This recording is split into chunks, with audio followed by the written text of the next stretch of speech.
Aloha and good morning, everyone. It is Tuesday, March 12, 2026, and the time is 10:02 a.m.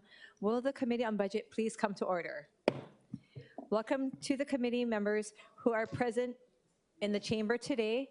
Committee Vice Chair Nishimoto, Council members Kia Aina and Talba. Council members Cordero and Chair Waters is excused at this time. Although remote oral testimony is being permitted, this is a regular in-person meeting and not a remote meeting by interactive conference technology under HRS Section 92-3.7. Therefore, the meeting will continue notwithstanding loss of audiovisual communication with remote testifiers or loss of the public broadcast in the meeting. Members of the public will be allowed to provide oral testimony on all items on the agenda in two ways: in person in the council chamber and remotely via video conference or phone. Remote and in-person oral testimony will be allowed when each agenda item is taken up. Before testifying, each person shall state their name. Each speaker may not have anyone else read their statement and is limited to a 1-minute presentation on each item. As both English and Hawaiian are official languages of the state of Hawaii, pursuant to Article 15, Section 4 of the Hawaii State Constitution and Section 1-13 of the Hawaii Revised Statutes, members of the public may testify in either language. For oral testimonies offered in Olelo, Hawaii, additional time as may be necessary will be allowed for the testifier to provide an English translation of their testimony. All persons who have registered to testify in person will be called upon first. When your name is called, please come to the testifier podium. Persons who have not registered will be given an opportunity to testify following the registered testifiers. After in-person testimony has concluded, I will proceed to remote testimony via video conference or phone. When I call your name, please monitor your screen and follow the prompt to unmute. For those who are joining us by telephone only, please press *9 if you wish to testify, and I will identify you by the last 3 digits of your phone number. When your number is called, please listen for the prompt to unmute and press *6. Some friendly reminders and tips: video conference from a quiet location if possible. If you're also watching the proceedings on Olelo, please mute your television at the time you are called to testify. When the timer on screen reaches 0, please conclude your remarks promptly. Written testimonies, including the testifier's address, email address, and phone number, will be available to the public as described on the posted agenda. As a courtesy, please turn off or silence all cell phones for the duration of this meeting. Members, as a reminder, if you have any supplementary questions for the departments that may come up during or after the meeting, please provide them to my office so we may compile them for the department or managing director's office to respond. We look forward to all of your questions. Agenda items numbers 1 and 2 on the posted March 17, 2026 agenda will be canceled. Agenda item number 3 will remain as a contingency due to the inclement weather if the scheduled meeting is canceled tomorrow. Please indicate by lunchtime if you have additional requests or questions of any department or office so we can invite them back to the committee tomorrow or next Tuesday. If we do not receive any requests, both the Friday and Tuesday agendas will be canceled. I'd like to welcome to the chamber, joining us, Councilmember Dos Santos Tam. Agenda item number 1, informational briefing, executive capital and operating budget review. We will first proceed with testimony. Clerks, do we have any in-person testifiers for this item? Chair, there are none. Thank you. Proceeding now with remote testimony. Clerks, do we have any remote testifiers for this item? Chair, there are none. Thank you. We will now proceed with the Executive Capital and Operating Budget Review. Joining us first this morning, we have the Department of Human Resources. For your information, the presentation is available online as Departmental Communication 188-2026. And joining us this morning from the department, we have Director Nola and Miyasaki, as well as Assistant Director Karen Miller. Good morning, Director Miyasaki. Good morning, Budget Chair Okimoto, members of the Budget Committee, and members of the Council. Thank you very much for this opportunity to present the fiscal year 27 budget for the Department of Human Resources. I'm Nola Miyasaki, Director of the Department of Human Resources. I'd like to introduce my team who are with me this morning. From the administration, Assistant Director Karen Miller, Gary Chan, our Administrative Services Officer. Denise Tsukuyama, I think she's online, our Equal Employment Officer. Renee Cho is not here, but she's the Chief of our Enterprise and Resource Planning Branch. Jennifer Wu, Division Chief, Employment and Personnel Services. Jerry Nichols, Division Chief, Industrial Safety and Workers' Compensation. Sarah Hirakami, Division Chief for Labor Relations and Training. And Denise Miyahara, Division Chief, Classification and Pay.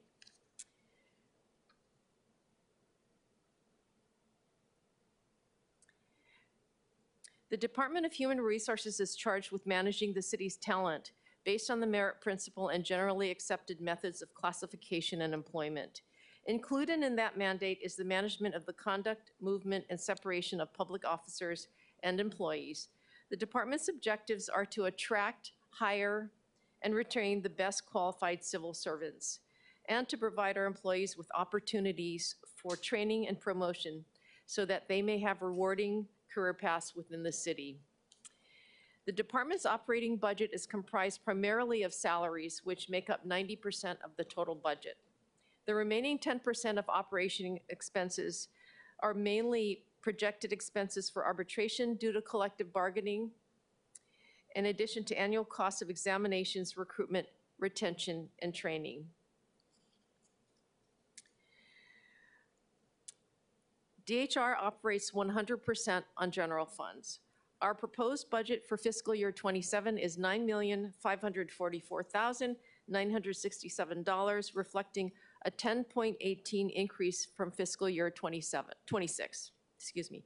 In the salary line item, we're requesting $8,601,993, which is an increase of 8.51% for fiscal year 26. Salary increases for fiscal year 27 are due to increases required by collective bargaining, as well as reallocations and promotions for existing staff to retain our valuable employees. In the current expense line item, you can see that we're requesting $942,974, an increase of 28.26%. These adjustments are primarily for training programs to support career development of employees and expanded supervisor training, and funding to support modernization efforts in recruitment and classification functions. The budget issues in fiscal year 27 are comprised of 3 items: subscription for a new innovative software program called NeoGov Attract. This program will enable us to efficiently source qualified candidates and fill city vacancies more effectively. A subscription for an AI-based classification software to enable more efficient research and updates to new and existing classifications. Finally, a pay equity study to analyze and address pay equity issues across the city, and this is a one-time cost. As of February 1, 2026, DHR had 7 vacancies. 6 of the vacancies are in various stages of recruitment and will be filled by July 1, 2026. 1 vacancy will be filled in fiscal year 2027. All of these positions have been vacant for less than 1 year. No vacant positions may be abolished. The current allocation for overtime is 1,389 hours at a cost of $37,000. This is an increase of 0% from the prior fiscal year. The overtime expense is in the examinations branch and is mainly used to staff large-scale testing events. We do appreciate the support of council. We look forward to working closely with all of you for the remainder of this year and in fiscal year 27. Thank you. Thank you, Director Miyazaki. We'd like to welcome to the chamber, joining us, Councilmember Cordero. And first up this morning, our first round of questions will start with Councilmember Toba. Chair, thank you. I'll pass on this round. Okay, thank you. Vice Chair Nishimoto. Okay, let me come back. Okay, Councilmember Kia-Aina. Thank you, Director, and thank you for you and your leadership team meeting with me. As you probably saw from the previous days of hearings, I've been focusing on those employees within the city system who feel that they were not being treated fairly or adequately represented within their respective departments with regard to temporary hazard pay. And I actually had thought that I would be hearing from a multitude of employees in various departments, but I haven't. But to have a single department have most of the complaints, which I understand is up to 44, I think it warrants closer attention. You know, these types of negotiations are quite complicated, right? You got to work with your ASO, the director, your division, your department, the managing director's office, and HGA.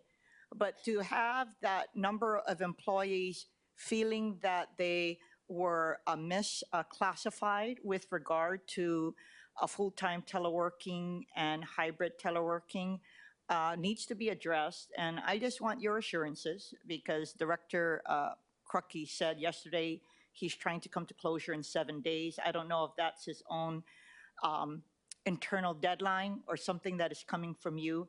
So I just want to find out from you, what are you guys doing about it? And can you provide me the assurances that you would do everything possible to make sure that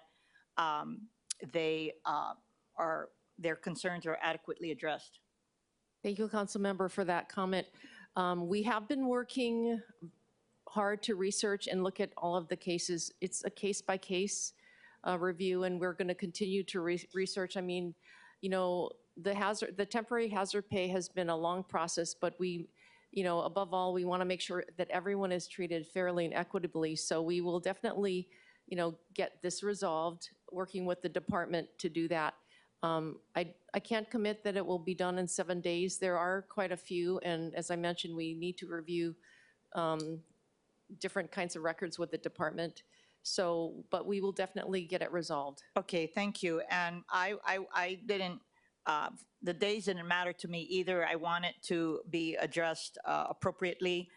My follow-up question to that is, after all is said and done, should an individual or several in a division feel that they were still not adequately identified, what process mechanism do they have to file a grievance? Well, it's a little bit more complicated, that question. You know, the grievance process is really a violation of the collective bargaining agreement, and because this particular hazard pay settlement with HEA is outside that agreement, I'm not sure that we have a concrete way to address this kind of complaint, but Yes. I would like to, But if you don't mind, I'd like to clarify Okay, a little more. okay. So the grievance for me is not so much the parameters of the temporary hazard pay. The grievance to me would be feeling that they were not adequately represented up the chain of command. That would be the grievance. It would be against the city. Yeah, what kind of mechanisms exist administratively for employees who feel that they were not represented adequately in their fight for fair, you know, treatment and temporary hazard pay? So what Councilmember, I'd like to mechanism- ask my labor chief to come up, and she's an expert on labor relations, so perhaps she can give some comment that I probably more qualified than me. Yes, hello. As Director Miyazaki said, the grievance process in the CBA is specific for misinterpretation or misapplication of the CBA allegations. So if an employee wanted to file a grievance, they would need to identify a provision in the CBA that they believe was What is a violated. CBA? I'm sorry. The collective bargaining agreement Oh, the collective bargaining between the city agreement. and the union, yes. So that is what our grievance process is set up for. Oh, only the CBA. Yes. Interesting. So if they felt that they were being unfairly treated by a city employee, why would they be constrained to the collective bargaining agreement? So it would just depend on the grounds that they feel they're being unfairly treated. For example, if someone is unfairly treated because of a protected class, then they have Okay, the okay, equal got it. opportunity route. Well, how about misclassification of whether you were full-time teleworking or part-time teleworking? What is that a violation of? So it would be up to either the union or the employee to identify what provision in the CBA, if they want to file a grievance, what provision it would be. As far as the misclassification, again, it depends on what the employee is asserting. Was it intentional? Was it because of their Got it. protected class? That Yeah, type but of what thing. if it Yeah. was negligence on the part of the supervising person who is responsible for appropriately classifying employees? What if it was their fault? So to back up, we have been reviewing mistakes that the city makes. And so I believe we have corrected several employees' temporary hazard pay when it was shown to us that their status of being marked as full-time telework was a mistake. Okay. And it was in error. And so Okay. that's what Director Miyazaki was saying. We're reviewing them on a Okay. case by case. And we had already told the union that we would correct errors. Okay, I just want to make sure that there is a process beyond a department, right? Their chain of command, because you guys are the lead for looking after how I think all employees are treated. So thank you for your time. I have no further questions. Thank you. Thank you, Florida Kiaina. Just to follow up, Director, so in these examples where Councilmember Kiaina is mentioning, would these be more appropriate to go to ethics, or do they go to you first with the situations that she's describing? If there is, so generally, if there's a complaint about anything at the department level, it would be made to the director of that department. And then in any case, would ethics be involved in that, or? Unless, I mean, I don't, for this particular situation, I don't think it's an ethics question, but it might be just a question of, error or mistakes, or something like that Okay. that need to be corrected. If there's no mistake, then there's just a lack of agreement, I guess. And so I don't know what the remedy is. It's not necessarily a grievance. I'm not sure what the remedy would be in this particular case. But, to take it up the chain of command, of course, because we worked with the administration on the issuance of hazard pay, we would work with them and, to resolve these issues. I see. I guess, yeah, I think I'm kind of understanding or gathering. If an employee, whether it's hazard pay or any other kind of grievance, if they feel that whoever their administration is not a safe space, is that what who do they go to? Yes, but but I got the assurances by the director, chair, that they are looking at each One, okay. each one on a case-by-case basis to Yes. determine there was a flaw in, and then so they- you are also following up Correct. separate from the department, and that's all I need to know. Well, we will have to work with them closely on the Yes, follow-up, the yes, research. but there's extra set of eyes. That's all Yeah, I care about. Absolutely. Thank you. Thank you. Thank you, Director. Councilmember Dos Santos Tam. Thank you, Chair. I just have one question with regard to the hollygov.com AI platform. I know we're undertaking an annual subscription to that. What are the timelines and metrics for starting to actually get the AI platform to deliver recommendations on changing these position descriptions and then actually implementing those changes? So in anticipation of trying to launch the platform in the new fiscal year, oftentimes we have a lag of the funding. But we have been working on this for more than a year. And so we have identified this platform, and we asked them to do a pilot launch for us. So we've actually just started this week to have sessions with the vendor to help the staff get up to speed. And because we didn't have the funding for the current year, we are cost sharing it with one of the departments with CSD. So they will also be participating in the role that they want to do in terms of some classifications that they want to change. So we'll be able to see a couple different perspectives in this pilot period. So that's what we have now. What we do with this kind of lapse, once, from July 1 to August 1, there is sometime, most of the time it's a lapse, but we'll just have to manage it with the vendor and see if they'll work with us to continue. So that's kind of where it is. But we are just getting started now. It's going to take a little bit of time, but I don't think it's going to, I've seen the platform, and our staff is very, knowledgeable in this area, so I'm sure it all makes sense to them.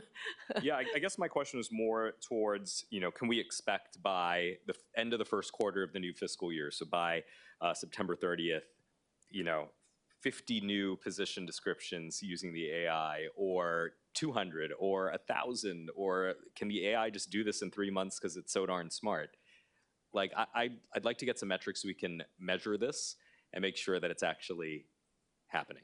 Okay, absolutely. I'm happy. I don't have it right now. I have to consult with the division, but there are different kinds of activities that can be done with the platform, and some of them are bulk changes. So for example, for a long time, we were having a hard time changing the driver license requirement. And because the changes were coming in one by one through the PD, and some were in the class specs and some were just in the PD. So this platform can help us do bulk.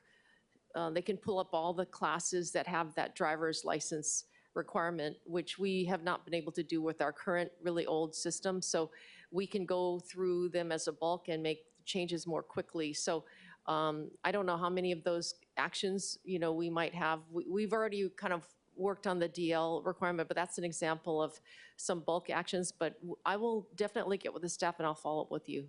Thanks. I think that would be helpful. Timeline. Because, we're going to come up next year on next year's budget. And at that point, I'd love for you to be able to stand here and say, we've changed 20% of the city's positions and updated them and right-sized them and all of that.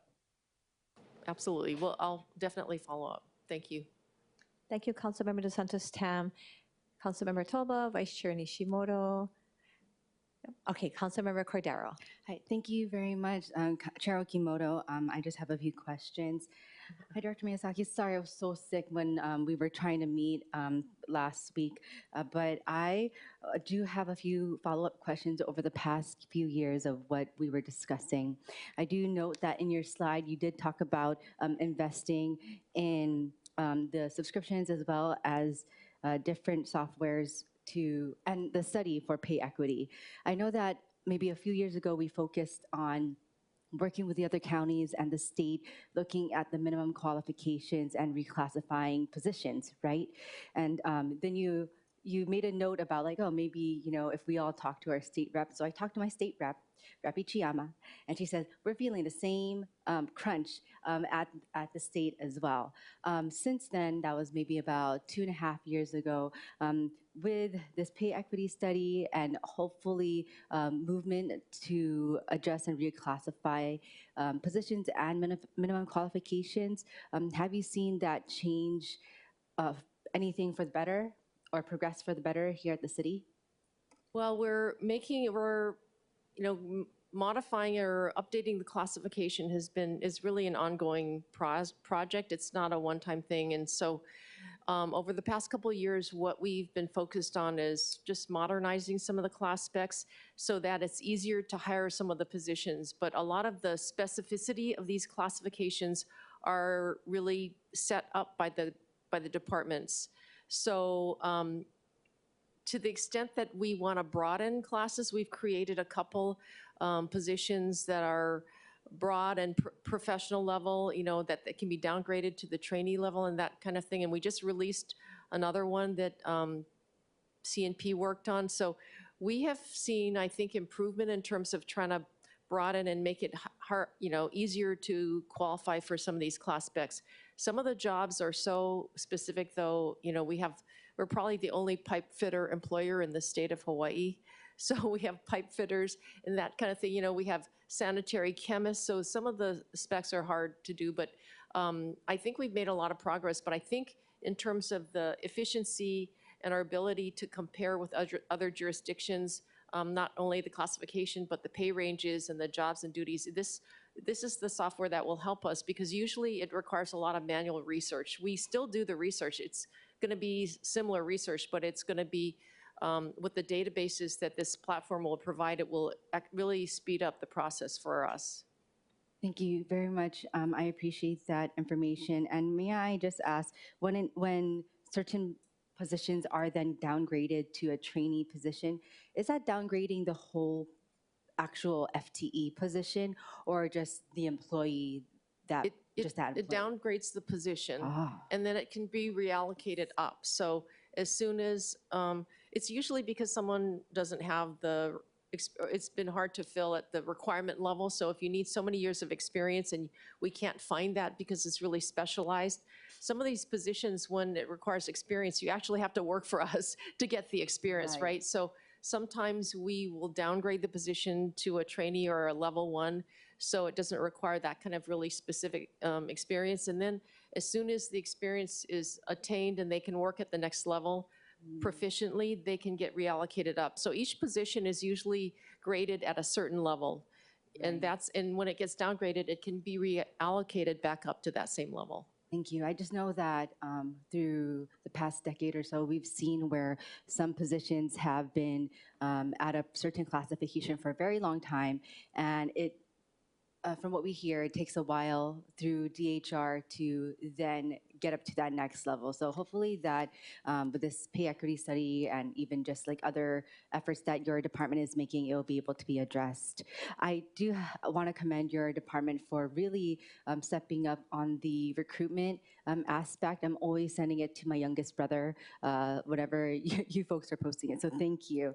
And I don't know where that is implemented into your budget, or do you require or request the different agencies from the city who are participating in those fairs to just take it from their budget? Like, how much money does it come from DHR alone? Yeah, so we don't have enough of a budget to cover everyone's costs. So it's a cost share. When we go to the big fairs like the ones at the Blaisdell, each department pays their own booth, and it's usually around $700 per booth.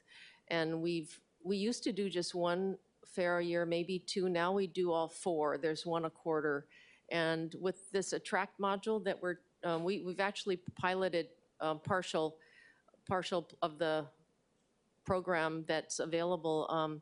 We've actually been able to exponentially increase the way we reach out to people when we're having a job fair. We've increased the number of applications, the people that respond by email. So we think that we've done well, but we think we can do better between our social media and our Attract platform. And I think that this is becoming the norm, like many other jurisdictions in Hawaii are using the same Attract platform. Okay, thank you. Just a really quick question. We know that the departments have been asked to lean down. So for vacation payout, they do also have to have some leeway room for that, right? What happens if they don't? Do they go to DHR or BFS to seek that vacation payout? If they don't have enough, if there's a long-time employee who retires and the vacation payout is large, sometimes they have to wait a couple months to fill. They have to use that dedicated salary for that vacant position, and they usually have to fill it. But even at the highest levels, and there's a max of so many vacation days that you can do payouts. So usually it only takes a couple months, but depending on the other needs of the department and that. So usually if they have to, sometimes, that's why sometimes there might be a couple months delay, but it shouldn't be a long time. I mean, I'm not saying, just a couple months. We've had that same issue. We've had a lot of longtime employees retire, and it does take something out of your budget. If you really can't pay it, then, I guess you can discuss with budget. But we usually, the departments, because the position itself has an allocation of salary, that salary goes to the vacation payout. Yeah, I just if it's not already, they don't know sometimes the departments has salary savings and they can just pay it right out. Thank you. And I just heard it more this fiscal year presentations compared to the other years. So it must mean a lot of people retiring, yeah? Long-time employees too. And then, so my very, very last question, would you please explain what progressional reallocation, I know that you dedicated a total of, is it $4,822 for progressional reallocation, which I think is a goal for your department to help with employee retention morale. So what is that like, and why is it that specific number? So it's a progressional reallocation is when there's a series of positions and an employee might be hired at a lower level, but the position, just as I mentioned, sometimes the position is downgraded, so they come in at a lower level and they, as soon as they meet the minimum qualifications and have the requisite experience and the knowledge and ability to do the next level up, they can get moved up until the level that the job is set. So that's how most of the HRS jobs, our HR positions are established. We call them progressional. And Okay. so you don't have to go in for a reclassification of the job. It's automatic. As soon as they meet the requirements of the next level of the job, they can get moved up, but it requires a salary increase. So we usually budget for that because we know which of our staff might be eligible in the coming year for the reallocation up. But 4,822, I feel like that, I don't know what that would even cover though. Is that like software? I'm sorry. can you- $4,822 sounds like a minimal amount to invest in that type of, I don't know if it's a software, if it's a added money for position or contract. What is that? The $4,822 for that. Is that the one, it might be, there's one reallocation, actually, it's not a progressional reallocation. I think it's there's one position in the administration, a longtime employee, that we requested to reallocate the position itself, and that's one line item for a salary. It says a total of $4,822 funding to support progressional reallocation critical for maintaining employee morale and retention. I'm super supportive of that. I wanna There's give you, like- another, the others, Okay. there are additional reallocations in the line item for salary increases. So if you look at the, line items or? if you look at the salary increase, the percent change, Yeah, yeah, I know. it just So says a total of, yeah, the so. 674,367 includes additional additional reallocations. Okay. But this one line item is only in the administration, and it's separate from the others because it's a different kind of reallocation. That's really Sorry, interesting. it's actually not progressional. It's actually, I think it's a, is it a Is it a reclassification? reclassification of? That's misleading because it's in your budget highlights over here in the budget book, Director.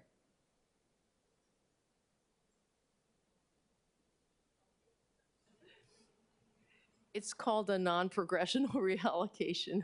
And Okay. because that position has reached the level of what it was normally set at, but because the duties and responsibilities have become higher level and more complex, there is a request to adjust the salary level to match the duties that have, evolved from that position. So that position is separate from the progressional reallocations that are in that salary line item, the 8.51%. So that's where we have most of the reallocations for the other staff. Okay, thank you. Sorry for the confusion. No, it's all good. I mean, because I know that you've mentioned that, like, within the budget highlights, it just sounds like only a total of 4,000 in the budget highlights. We can go over it together later, but yeah, thank you very Okay, much. absolutely. Thank you, Chair Okimoto. Thank you, Councilmember Cordero. Good morning, Director. I just had a couple of, maybe just one question. Your number one key initiative was to modernize recruitment and hiring in the budget book, and you did say in here that hiring initiatives include ongoing focus on efficiency in the city's hiring process, making the process more user-friendly by updating classifications and position descriptions, improving citywide use of technology, such innovations such as NeoGov features, and you have that in here as your top budget issue. With this renewing or this annual subscription and the NeoGov recruitment platform that is being implemented hopefully after this fiscal year, I wanted to know how much quicker do you estimate that this hiring process will be, similar to how we've asked DPP with their new technology? What's the process to make it faster? We know over the years we've historically lost possible employees because they're sitting in some kind of queue waiting to have their applications processed, and we know time is money. So all the efforts that you've been doing, I know that you've done job fairs, it's good. I'm just like Councilmember Cordero, I tell everybody come work for the city. But with this new technology, how much faster can we see the process be? Thank you, Councilmember. The technology that we're asking for is actually a recruitment platform to attract more candidates. And where the efficiency is going to be is it will enable us to target like millions of job seekers on Government USA, and it will allow us to kind of target potential candidates by filter. So in January alone, we filled 4 positions that were on continuous that were open for almost, for between 6 months and a year. So that's the kind of efficiency. I mean, normally we go to job fairs and we are not able to do these mass targeted emails to people. And so we think that basically it generates volume and potentially more qualified candidates that match the particular job. In terms of the efficiency, our efficiency has been, it's well below 50% of where we started in fiscal year 22, and it continues to stay at that level. So the attract module is really to help us fill jobs. When I say more efficiently, for us to do everything manually, we couldn't do it. And this is a more, a way to sift through and target candidates in a way that's kind of automated, and it will soon be AI driven, matching candidates to jobs. Okay, thank you for explaining that. So when you get this influx of now more possible candidates, you said that the goal, if we're getting more, I just want to make sure that we're not then having a backload of processing of the applications so we can get the positions filled. Again, historically, that's about what we've been hearing, that we've lost candidates. They can't wait 5 to 6 months to get a job, so they are taken elsewhere. With this technology, so we can get recruits more. We don't take 5 to 6 months to turn lists over. We take How long 3 does it take? weeks. 3 weeks. Okay, that's less what I than want to 3 hear. weeks. Yeah. Okay. I mean, departments, first of all, they have to open requisitions to fill jobs. So if they don't have open requisitions on NeoGov, they're not going to fill a position. And that's where it starts. And so they have to get that in. It has to go through budget. Budget has also reduced their time frame by less than 50%. So the 2 departments in terms of fiscal review and approval and, DHR turnaround approval, posting the job, qualifying the candidates, the 2 together might be, about a month, maybe 5 weeks. They're usually maybe 6 weeks.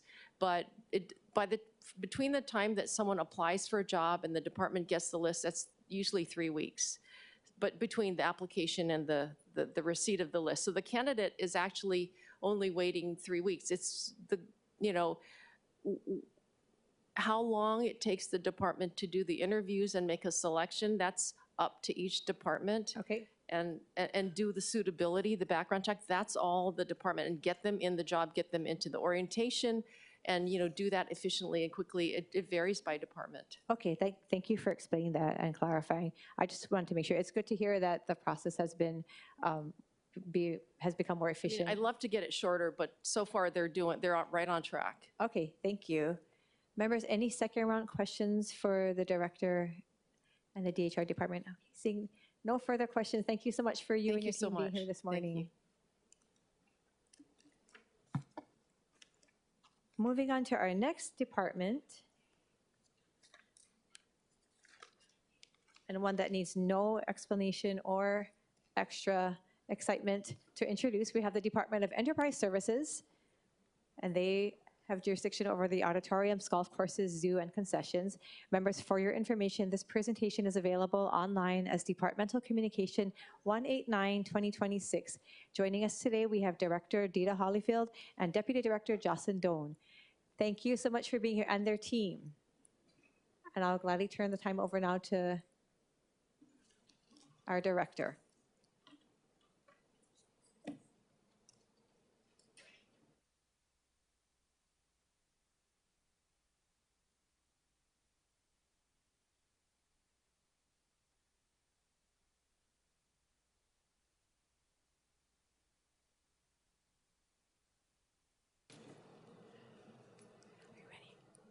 Yes, Director Hollyfield. The stage is yours. Aloha kako. Good morning, Budget Chair Okimoto and council members. I'm Dita Hollyfield, DES Director. I'm excited to be joined today by Deputy Director Jocelyn Doan, Administrative Services Officer Denise Peterson, Division Heads Elizabeth Ishihara, Acting Event and Service Administrator, Keala Awana, Maintenance and Operations Superintendent, Nainoa O'Sullivan, Assistant Golf Administrator, and Jackie Peeler, Acting Honolulu Zoo, and our newest member of our team, hired from Boston. She's an animal and an AZA specialist. So we're excited to introduce you. And then we also have our concessions manager, also known as King of Revenue, Christopher Ching. Team DES oversees the city's auditoriums, the Neil S. Blaisdell Center, the Tom Moffett Waikiki Shell, the 6 municipal golf courses, the Alawai, 10 Makalena, Pali, Ewa Villages, Westlock, and Kahuku, the Honolulu Zoo, and the city concessions, which includes the F&B, driving ranges, ticketing services, transportation services, surfboard lockers, and surfing lessons. Whew, just to name a few. We have the privilege of managing city facilities and services to the public that support thousands of small businesses, support the cultural and arts, attracts large acts that would otherwise never come to Hawaii, provide affordable access to recreational activities with special rates for kapuna, and free play for our keiki and opio. We facilitate experiences and provide spaces where the people of Honolulu make lifelong memories. Slide 1. The DES operating budget is funded almost entirely by 3 dedicated special funds: the Golf Fund, the Honolulu Zoo Fund, and the Special Events Fund. Our golf course division budget is focused on maintaining golf operations, ensuring safety and playability at all of our courses 7 days a week, 364 days a year. The Honolulu Zoo budget focuses on maintaining our facilities and ensuring animal welfare standards, all of which help us meet the Association of Zoo and Aquariums, also known as AZA, accreditation standards, animal health, welfare, facility maintenance, and of course, guest experience. I'll be heading to Atlanta next week for the AZA mid-year, looking forward for the review and hopefully be granted the additional 4 years of accreditation. The auditorium budget is focused on ensuring we can continue to operate safely and offer affordable event space during all the wide range and different types of events throughout the year. As discussed, we are requesting a little over $2 million more than we were appropriated in FY26, most of which can be attributed to collective bargaining increases. The salaries increases are $1,439,000 and $176,500 for the 3 additional permanent contract positions. We're requesting funding to hire 3 staff on contract to support the Honolulu Zoo, the concessions team, and golf. Our golf division currently only has 1 administrative staff that supports all 6 courses and 137 positions. Our clerical staff need additional help with timesheets, procurement, letter drafting, etc. The number of longer-term contracts and value of our concessions have been growing. We're so proud. We have currently only have 2 staff that help with the contract management. We also have been granted a delegation of authority from BFS to handle our own solicitations. The additional staff will help ensure we can properly oversee and manage the existing needs and potentially grow the program and, of course, our revenues. We are also requesting 1 additional zookeeper to assist with animal welfare and safety in the mammal division. The large ticket current expense items in our budget is almost all related to the urgent needs as discussed individually when I went out to meet with everybody at the Blaisdell Center. We have discussed in more detail when we get to the CIP section.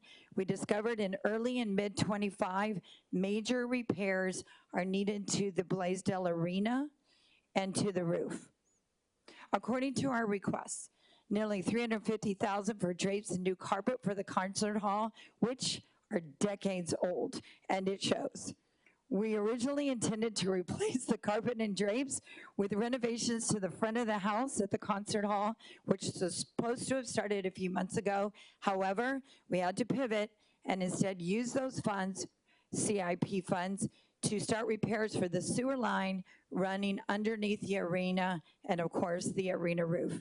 $465,000 is immediate roof repairs to the arena to address public safety. We have a few areas along the sidewalk fronting the X Hall that need spalling work. Our building services team have been working diligently on taking care of various repairs at the campus, from the roof of our concourse and the ACs throughout all three venues, and fire alarm issues on the campus for safety. About a third of our above ceiling requests is for equipment that has become aging. $820,000 to be exact. The aging inventory of our fairway mowers, trim mowers, rotary mowers, and a small tractor, a super hauler for the zoo, and a single lift that supports the Blaisdell, the Shell, the zoo, and our golf courses. Slide 2. This basically just summarizes our above ceiling requests for you, and most of which I have touched on the last slide. Slide 3. This will address the vacancies for FY27. I do want to brag on the recruiting efforts that we have done in this area. Year 1 that I started, we had 52 vacancies. Last year, we cut it to 41, and this year, we are very pleased to announce that we only need 32 positions filled. And I want to thank Denise Peterson, our ASO, for being a fantastic partner to achieve those said goals. As of March 3, DES had 32 vacancies. We are actively working on filling vacancies and intend to fill 21 of the 32 still needed.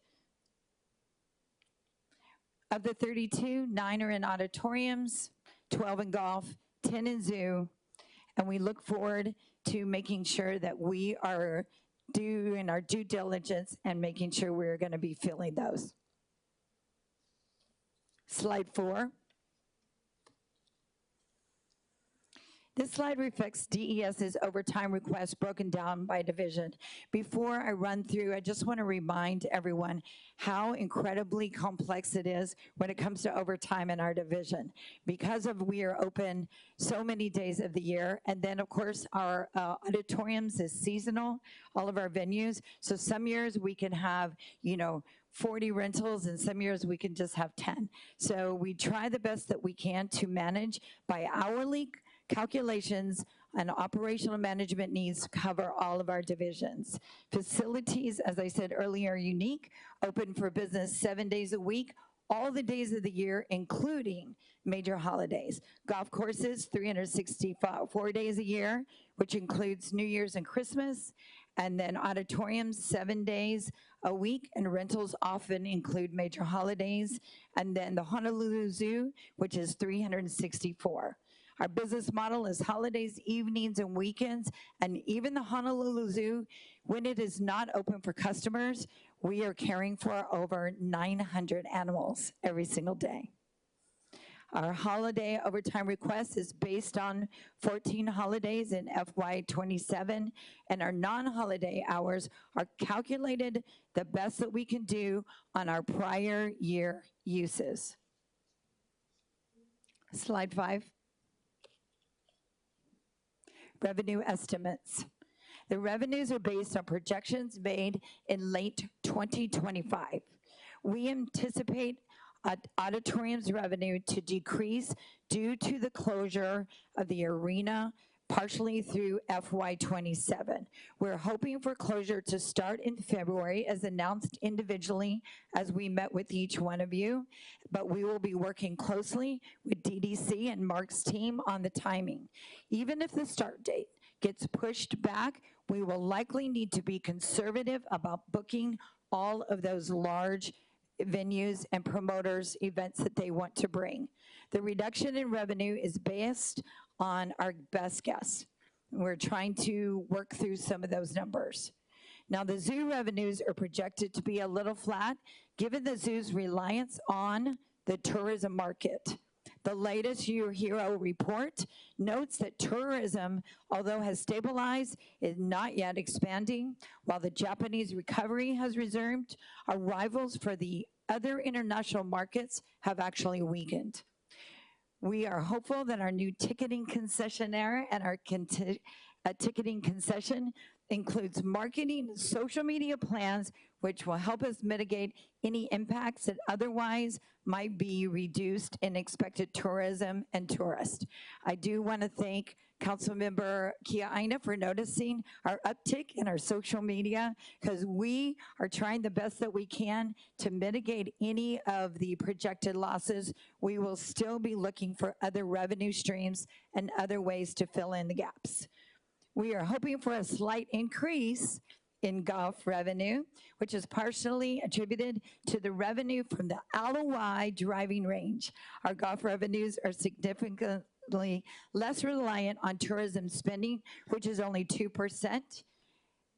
And we are looking at signs of a turnaround after months on the job of losses. We're cautiously optimistic about consumer spending in spite of the slow recovery we are all aware.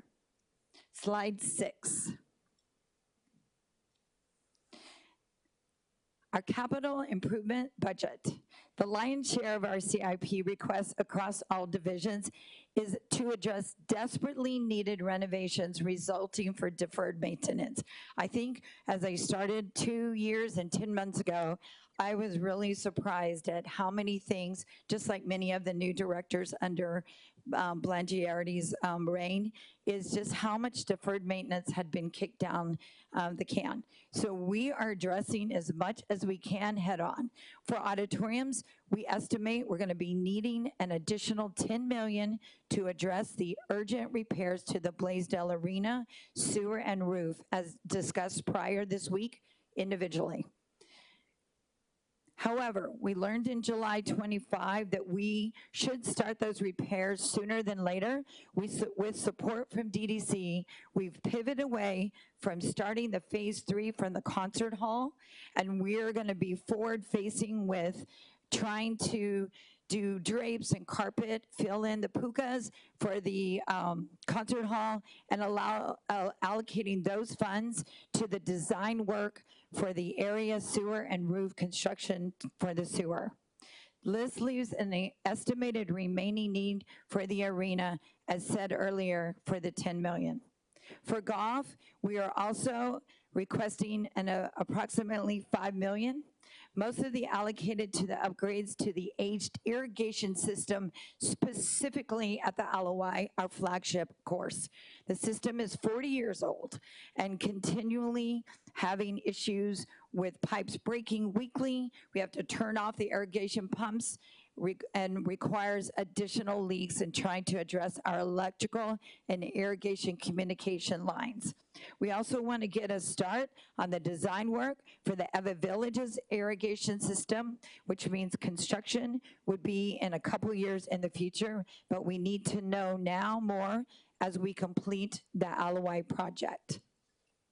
For the Poly, a portion of these funds will go to design work for the air conditioning and the utility improvements for the upstairs banquet hall and meeting rooms. We'd like to start design work for the Poly maintenance, and we will require additional funding in 2028. For the zoo, our CIP request is approximately $8 million, which primarily includes funds to complete projects that we've already started. That is one thing that MD emphasis, especially with our team, is to try to cross the finish line with what we have started. We have a new bird aviary, renovations to the old chip exhibit, the barn. We're going to host either a gorilla, an ape, or a chimp. The final funding needed to finish the multi-species holding area at the veterinarian clinic will go out to bid, as well as new funding to design and replace the zoo's non-potable water system. We're just about finished with the upgrades to the zoo's potable water system, so starting the design on the non-potable system is timely.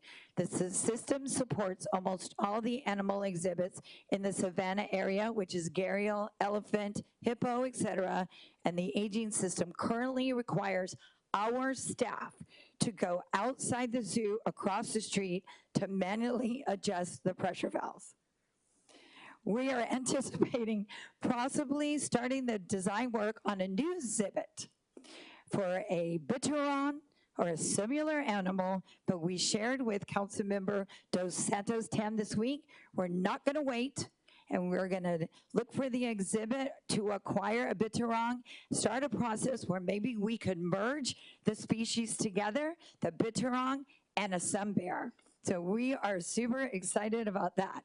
And lastly, the projects underway. We are grateful for our partnership with DDC, which oversees all our capital improvement projects. Some of the highlights quickly include a new surfboard locker at Cohio Beach. They are gorgeous. You are gonna be shocked and you're gonna love it. The design phase is just wrapping up, and we look forward to the construction bid to go out this summer. The parking lot improvements for the Poly Golf Course is nearing completion. We will add 90 more stalls to the existing parking, so come on and play at the Poly. The Cheetah Bunker rebuild is out to bid. The Hippo Trailers viewing area renovations underway, and the pedestrian vehicular bridge project at the Alawai Golf Course is also underway. Lastly, a request for a 4x4 extended cab for the golf division. DES delivering exceptional service. So proud of my team. Thank you, Director Hollyfield. Whew, so much excitement. How do we follow Dita, right? Thank you for being here. I'd like to welcome to the Chamber Chair Waters. Members, we're going to start off this line of questioning with Committee Vice Chair Nishimoto and go and proceed in that order. Thank you. No questions, Chair. I met with the director last week, and she answered all our questions through a follow-up email. Thank you, Vice Chair. Mahalo. Chair Waters, do you want me to come back to you? Yeah, thank you. A lot going on in my district, but this is a question dealing with Blaisdell Arena. How much would a brand new arena cost? I know you want $10 million for a roof. How much would a brand new one cost?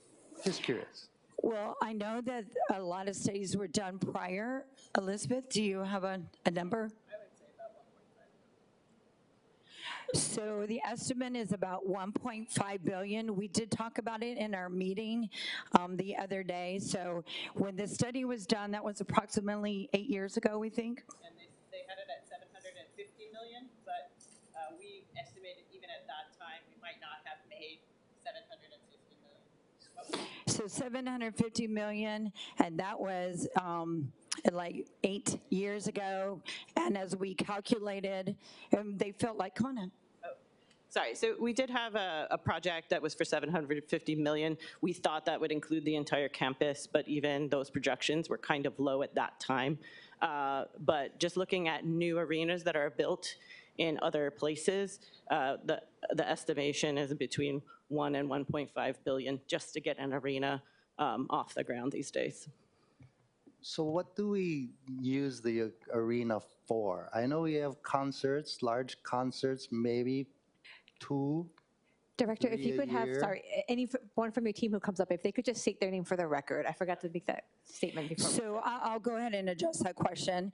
I think one of the things we feel the most proud about is the challenge was, why do we not use the arena more often? And I promise you, I would give you, we've like 5 times more. One of the things Councilmember Topola had challenged us with was to do more, creating more sports opportunities and internally, and so we have done that, and also fostering the next generation of attendees and really doing a lot more sporting events for, of course, our younger high school teams and like bare knuckle, you know, fighting and some different sports that we've never done before. I was privileged to enter a meeting yesterday with Councilmember Cordero. We talked about an esports opportunity. So we're really challenging ourselves to really repurpose the standard operating arena. We also have done a really unique footprint. So like for the exhibition hall.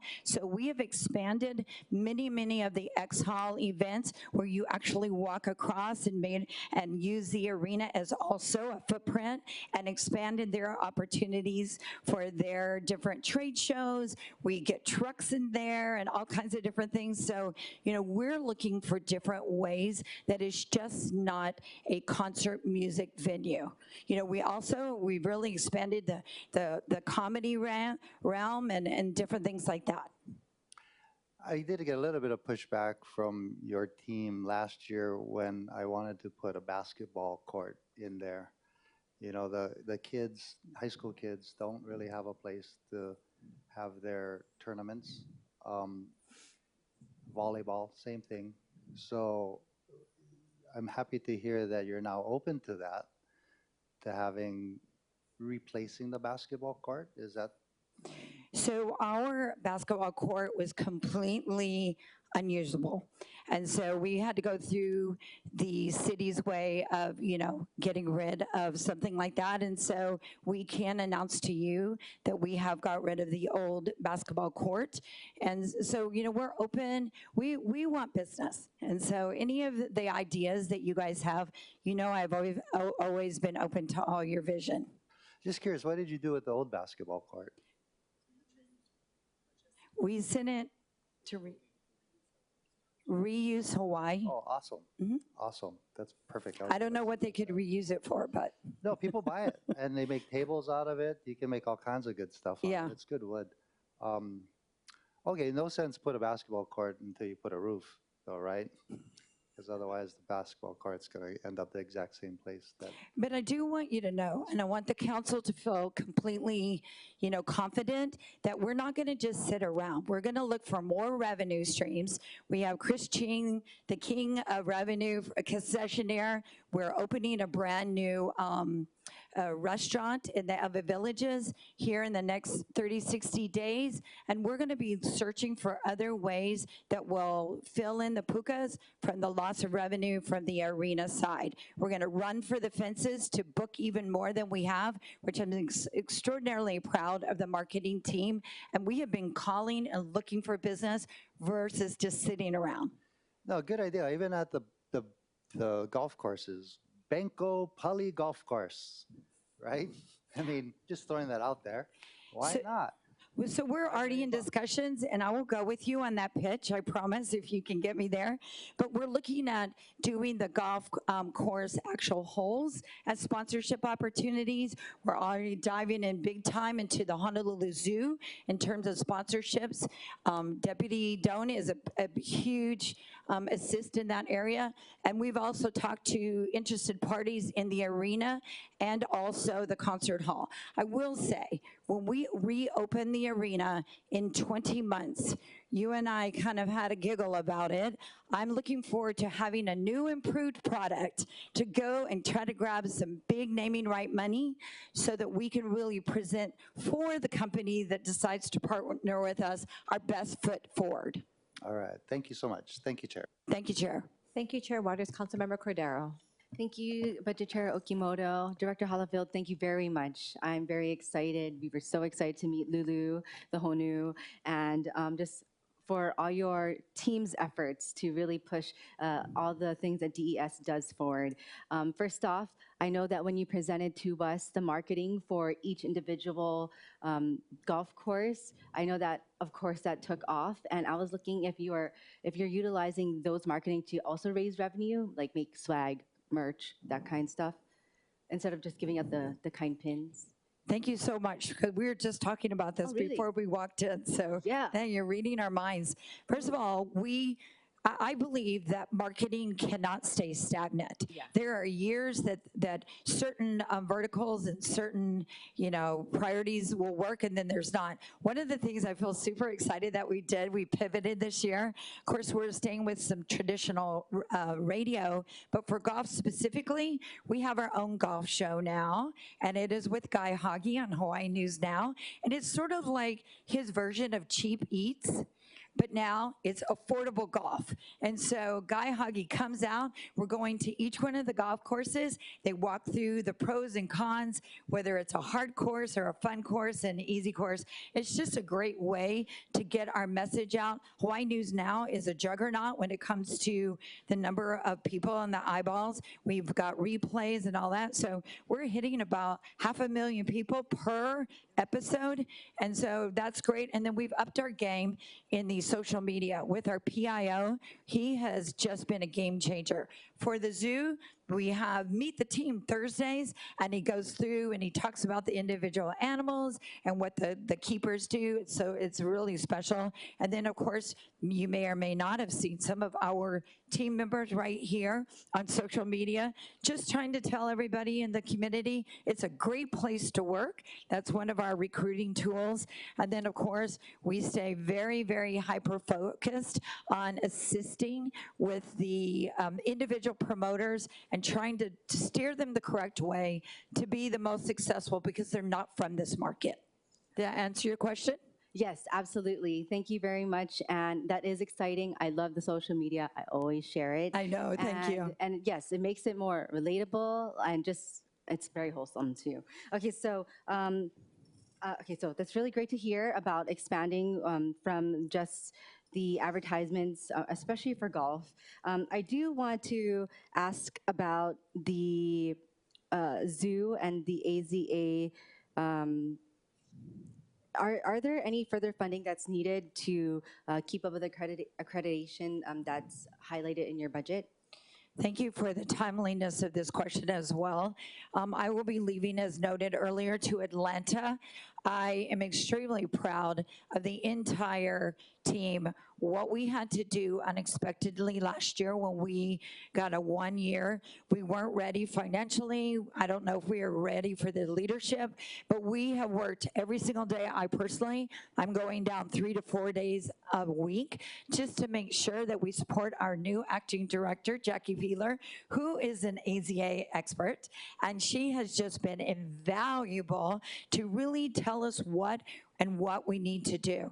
I just read a report she submitted to AZA, and I don't know how we cannot get accredited with all the work that she put in.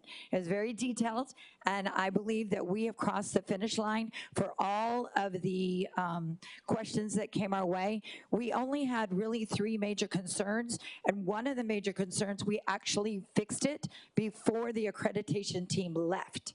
So I'm feeling great about it and looking forward to coming home with the prize. Awesome. Thank you very much. I'm also, I'm very excited about the zoo, and I am, Ms. Wheeler, I am your target demographic from female ages 30 to 36, and in between, was it Pearl City to, I think, Ala Moana area, yeah? Yes. Is that correct? That is. And so, which leads me, are you still investing in programming for your geotagging and targeting?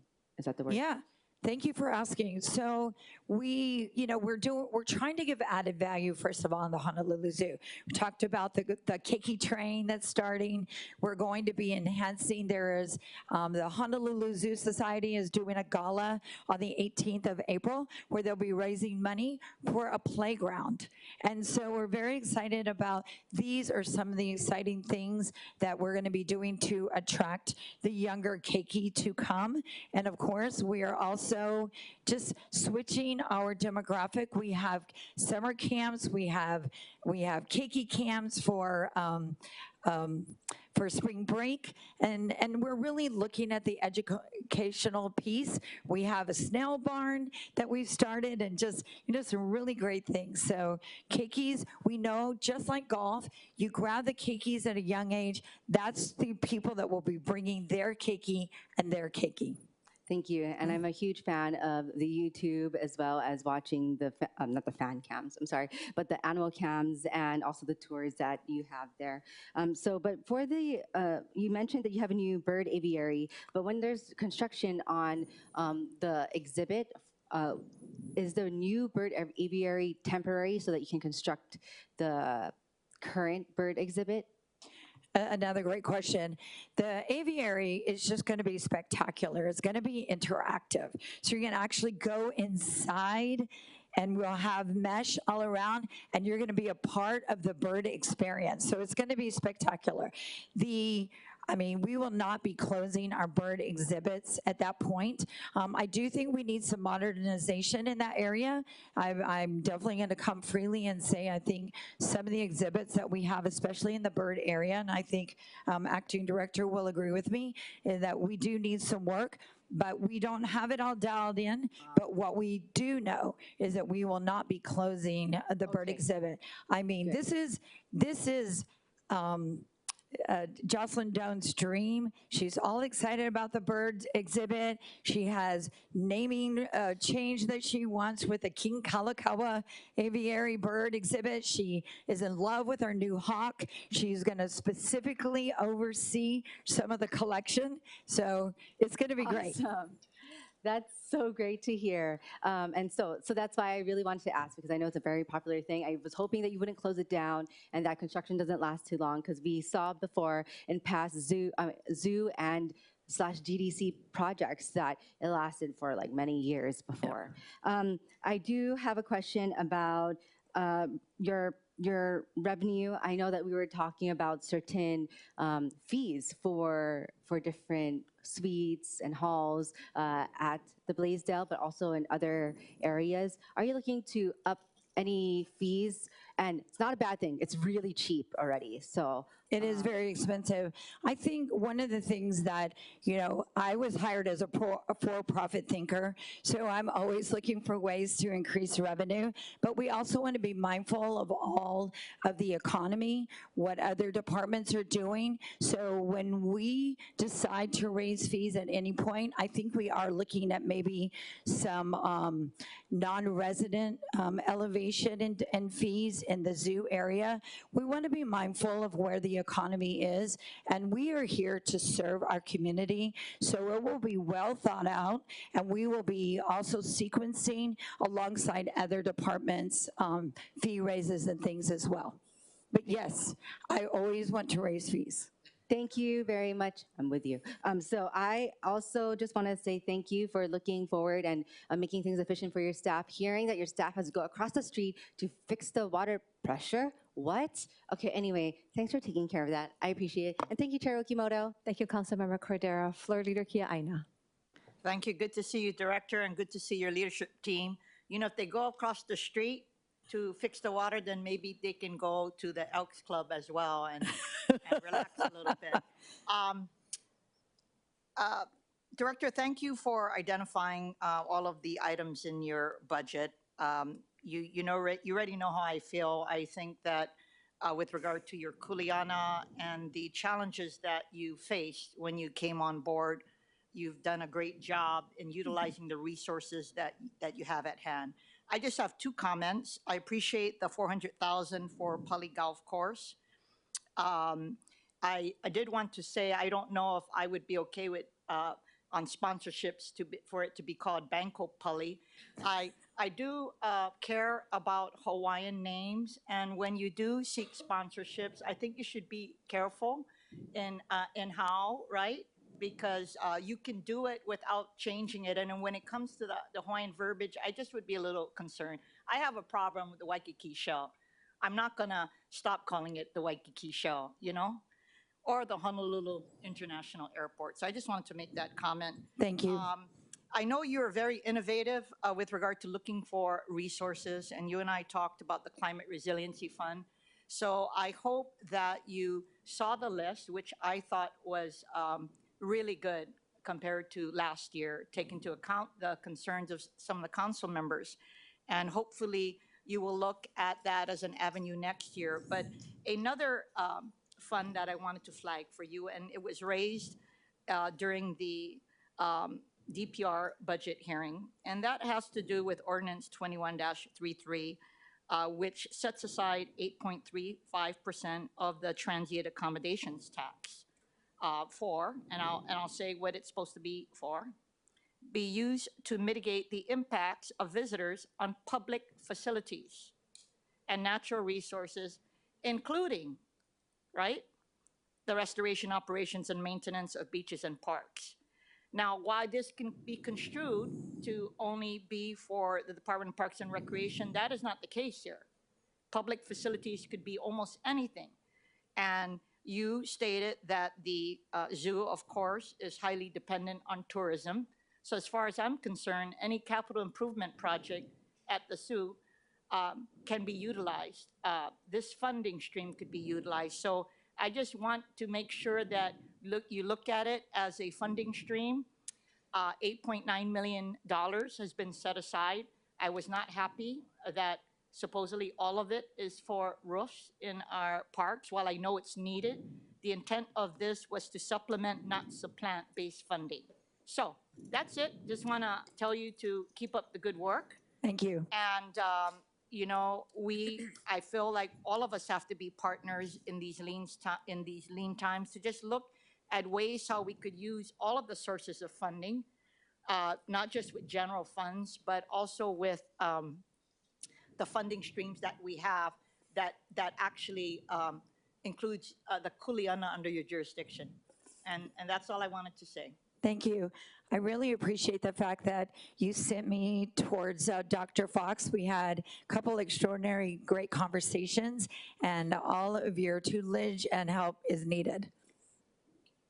Thank you, Flor de Kia, and I would like to welcome, joining us in the chamber, Council Vice Chair Tupola, Councilmember Dos Santos Tam. Councilmember Toba. Thank you, Chair. Hi, Director.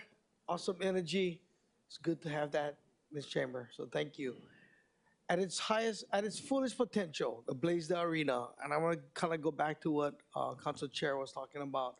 You know, how much can the Blaisdell make at its highest potential? I mean, concerts year-round, because we all know, we saw a UHERO report that talked about the way we're going to get the economy pumping back up is, if it's not through tourism, it's through events. And, you know, I'm very blessed that I get to go travel, and I know that a lot of the acts won't come to Hawaii because the arena holds maybe 6,000. No one's gonna do 5 days of shows. I would like to correct that number if that's okay with you. It is, it's a ceiling of 8,800, and that's if you do it in the round, but you can safely do an 8,100 and about the same number at the Waikiki Shell as well. So it's a couple more thousand, and a lot of times a couple more thousand tickets are the promoter and the act's actual, you know, profit margin. So just wanted to let you know it's more than that. Yeah. Okay, so at its fullest potential, like, you know, a year that the Blaisdell was like Pumping. Yeah. So I have some revenues from the arena from the last 4 years. I do say most of those years had still compromised some closures. FY23, 617,000. Now this is just the revenue venue rental. This isn't not all the extra things that we make through parking, through shared revenue, sometimes in merchandising. There'll be some ticketing revenue. There'll also be some parking revenue, things like that. And then in FY24 was about $500,000 when I started. The next year we got it up to almost 750,000, and then we're only, you know, we still have months to go in FY26. We're about 400,000 right now. So that gives you some numbers, but again, that's just specifically for the arena rentals, correct? Yep. Yeah, no, only because, you know, the report, and again, you know, I'm afraid that when the stadium comes and they have an outside venue and they have a new arena, and if we're not, I feel like Hawaii is a place where people want to come. They want to come and see amazing shows. But if we cannot hold the facility to bring in these amazing acts, to bring in tourism so that the people that work in these places can get good jobs, it's challenging, It is challenging. so. I echo your thought process on that, because that's why I want to make sure that we move as quickly as we can on the arena and the roof issues, because we're looking at what I've been told just recently. I was sharing with Chair Waters is that 2031 maybe for the stadium. We've got a lot of business we picked up. We aggressively pursued a lot of the convention center business loss and converted to using our facilities. And then, of course, we've got the Waikiki Shell. Even though the numbers are the same in terms of capacity, it's not apples to apples. 3,000 seated, the rest is outdoor on the lawn, and it's an outdoor venue. So we want to work quickly, as fast as we can, to get back online the arena and up and running. Yeah, no, I want to see it successful. And again, along with sponsorships, I mean, we talked about sponsorships in parks this week as well with the bus, and I think the arena and any of our facilities and any of our services might have an opportunity. So whatever we can do to help fix that, please, let's try to see if we can help you guys. It is top of mind for DES. Awesome, thank you. Thank you, Councilmember Talba. Good morning, Director Hollyfield. I'm just going to ask a couple of questions and then turn some time over to Vice Chair Tupola if she has any follow-up, and then for a quick second round if necessary. First of all, I'm just glad I got the memo from the department to wear red today. Thank you very much. You guys are very sharp. I'm glad I was able to join the cool club. Thank you again for being mindful. I loved hearing you repeatedly say that your motivation, your passion is to generate revenue. You're constantly looking for ways. I think it was my first year in this seat, we had the zoo coming off, competition where we were able to get on the mark for that. And since then, I've just seen you take efforts to improve everything that is under your jurisdiction. Thank you. So thank you for that, first of all. I'm going to tell Councilmember Cordero that, shucks, now I feel like I'm outside of the zoo to target demographic, but that's okay. I know you don't discriminate. I will still bring my children who are now no longer babies to the zoo. We're still hoping for a capybara or maybe even the pandas at some point. Anyway, I did want to ask a couple of questions. Tied to the Blaisdell closing, you did mention the 20 months being closed, and I think you had some numbers. Councilmember Toba asked part of what I was going to ask, the numbers that, the revenue that was generated in prior fiscal years. What do you anticipate? I guess up until now, you have about 400,000 in the next almost 2 years. How much revenue are you anticipating we not receiving by the Blaisdell being closed? Again, it's difficult because every year it has been since I've been here, it's so dramatically different. I will say this, and I can let Elizabeth answer if she would like, or even Jocelyn, but I believe that, when we found out, we actually found out in a parking lot summary in last summer, right before Jocelyn started, that there could be some very serious issues ahead in terms of that. And so we pivoted as quickly as we could, but we were being very careful and cautious. And it wasn't really until then we went, the correct hierarchy, we went and met with BFS, DDC went with us, and we spoke with MD, and then we went to see the mayor. And so we've tried to go in the correct order to try to get it as consolidated and accurate as possible. It would be too difficult to know, but what we did really find out in the fall of last year, we started to slow down and be the best stewards that we could in terms of booking acts that we maybe thought weren't even going to happen. And one of the things that we're doing, we're going to be using the concert hall twice as much. So, so like Broadway and ASO and some of that, they're still going to be able to use their concerts. There's a lot of concerts, as Councilmember Toba acknowledged, that 4,000 or 5,000 people. Those people can do 2 concert hall shows at $2,100 each. That would be easier, and more palatable. Will we miss out on some of the large concerts? It's a definite yes. But we're hoping that we can continue to recruit and find other ways for revenue, as I said, to cover those losses, but to also stay in touch and aggressively pursue all Live Nations, the local market, and all those big promoters, and keep them in the fold so that we're ready to go when it's time to open. Thank you.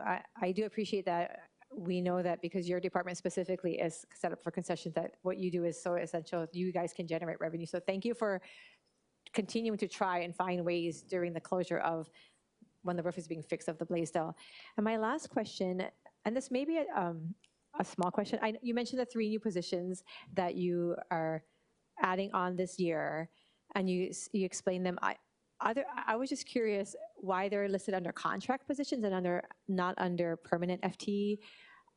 At face value, I think, well, that actually, I guess, saves the city money because they're under contract. But is there a reason for that specifically? And I believe it was a zookeeper, one office assistant for golf administration, and then the assistant for concessions contracts. And if This is a BFS call. Oh, this is a BFS call. Hold on. Okay.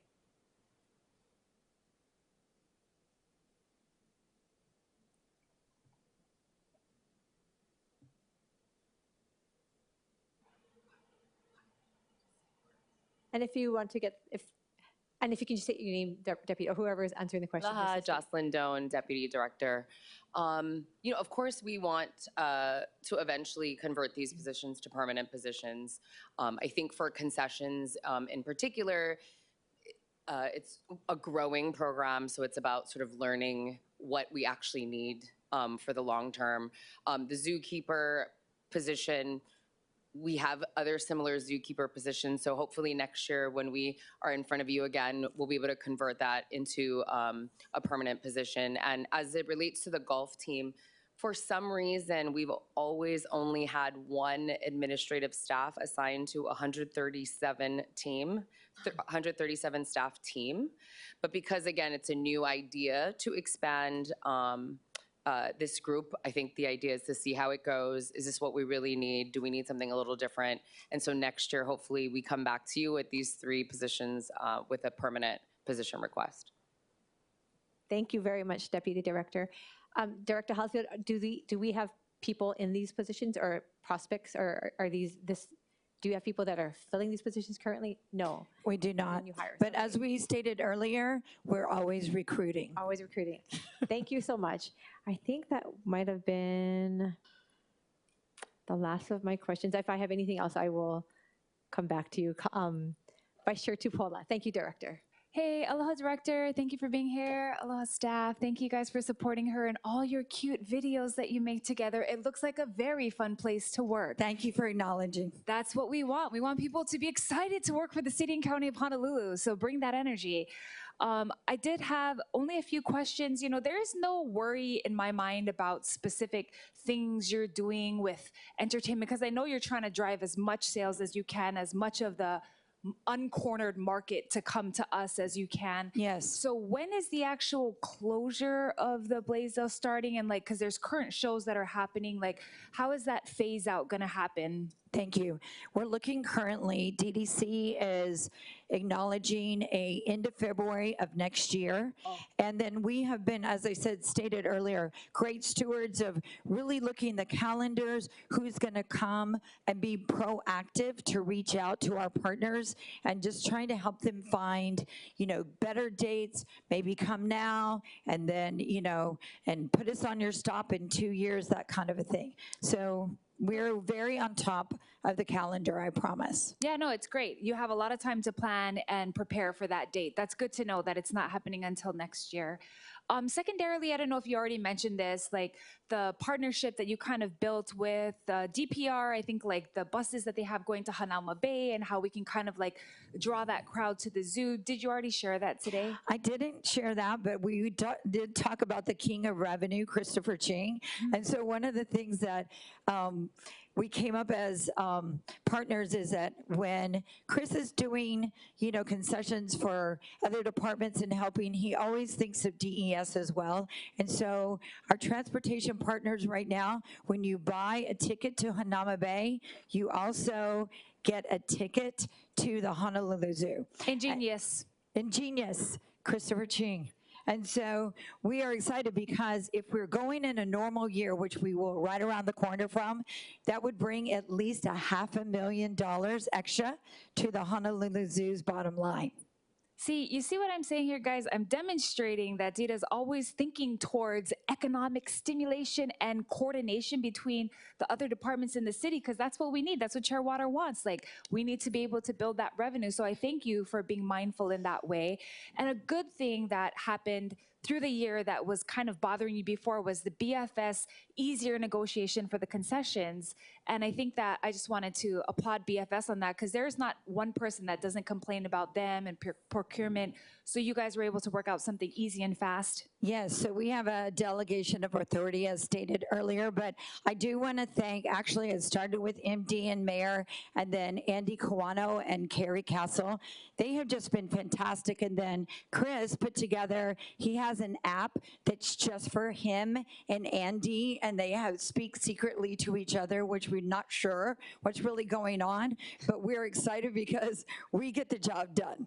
Hey, as long as things are happening. It's exciting. If there's less obstacles in your way, that's better for all of us. Amen to that. Thank you. So, I want to iterate that because, part of the Office of Economic Revitalization is to do all this coordination and revenue generation, and you really are doing that.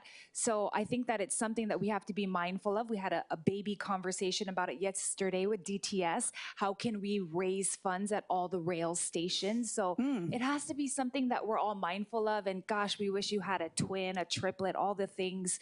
But I do applaud you on being a leader in that area, because it's definitely what we've needed in the city. Is like, we can't just keep taxing and raising fees. We got to get creative. We got to get innovative. And there's a million ways to do it, because we own properties, we have venues, we have golf courses. So thank you very much for what you're doing and for the way that you're leading your department. I've seen a huge difference since you've been on board. Thank you. Thank you.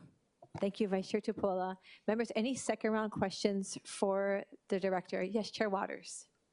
Thank you so much. It just occurred to me, when we're talking about revenue generation, wedding photography is a big deal. And of course, my colleague from Waimanalo can tell you that that was a problem with all these photographers utilizing our public parks and actually kicking out local people like, hey, you're in my shot.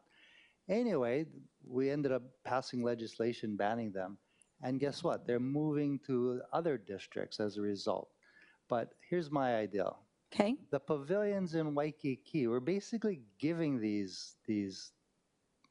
use of these pavilions away for free because we want to activate the space, right? Because prior to what we're doing now, they were being used by a lot of unsavory folks. But anyway, why don't we open up a wedding photography or allow a concession for wedding photography in the pavilion in Waikiki? Because right now you cannot take pictures. You can't take wedding pictures in Waikiki. It's banned.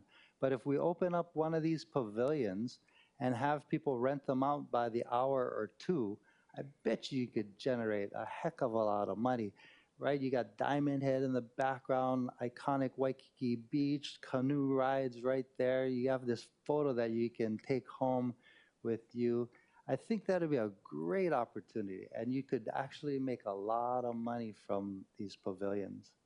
First of all, that's a great idea and very unique in spirit for sure. All of the pavilions are underneath DES, and Chris Ching has done a great job managing them, and they are all under contract on some level. So I think that's great. One of the things that runs alongside your idea, not as much as the wedding, but we were looking at some cultural opportunities there where we could do, like in the old days, basket weaving and ukulele lessons and, lei making and storytelling, even song. So I think that's very unique, and I do think wedding business is booming.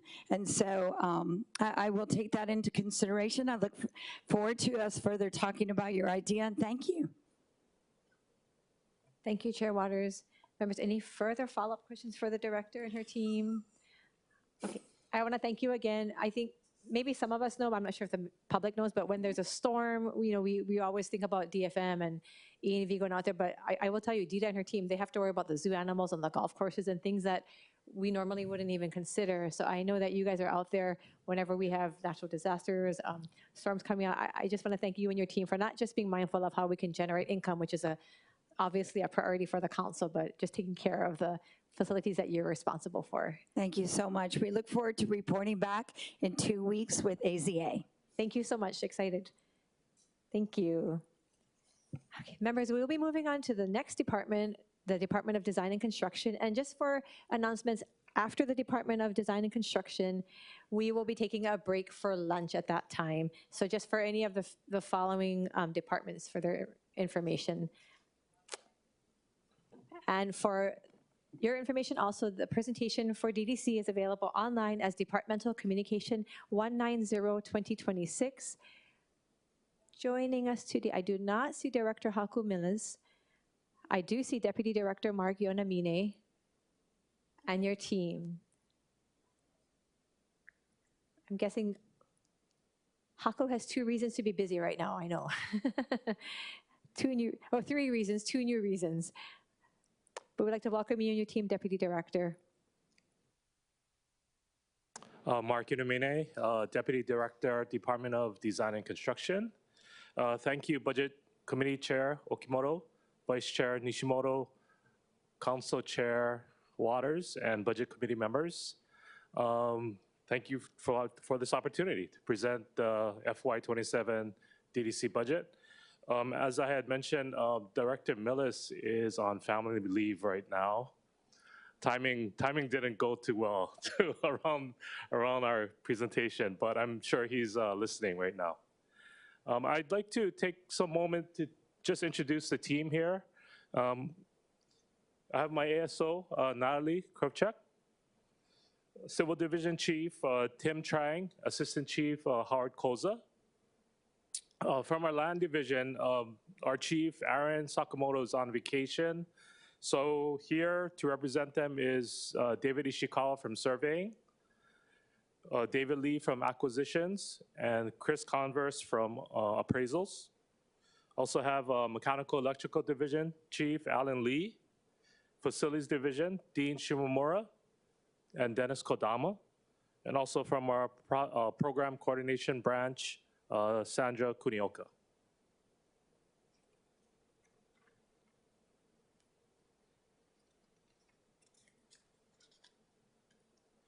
Okay, so on page 1, this is our changes between FY26 and 27.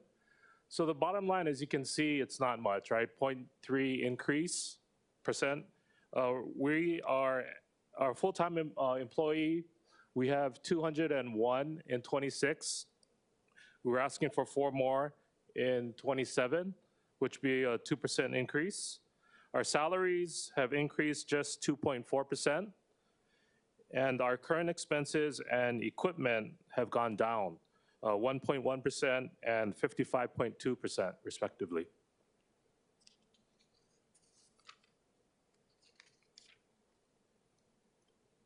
In our 27 operating budget issues,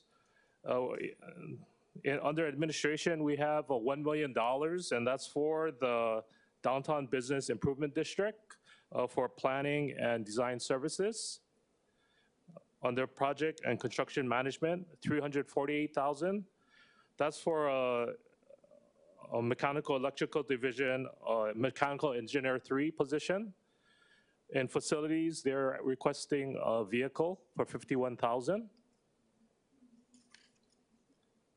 In our civil division, we are requesting 1 full-time civil engineer 5 and 1 senior construction inspector.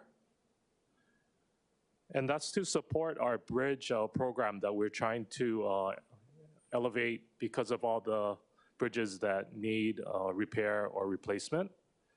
Also, they are requesting one vehicle as well for $51,000. Just to kind of recap, the importance of our bridge program.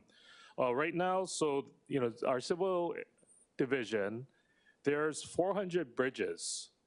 And out of those, 200 is under federal requirement to be inspected every other year. And there's 200 that are city bridges that we also inspect maybe once every 5 years. But without increasing our manpower and our capacity, we're finding that we're actually falling behind. With our existing staffing, we only could take care of maybe 2 to 3 bridges at a time per year. And the list just gets longer and longer. So by increasing our staffing, our support, we'll be able to address those deficiencies and repairs annually, and then try and weed down or decrease that list. And here's our vacancies. So right now we have 42 positions vacant as of February 1st. Less positions filled from February 1st to date is 4, but we did lose 2 people. One retired and one left the city. So right as of today, we have 40 vacancies. And out of those 49, we're looking to fill 29. And we've actually filled 7 with 7 internal promotions. So that's actually a little bit less than that.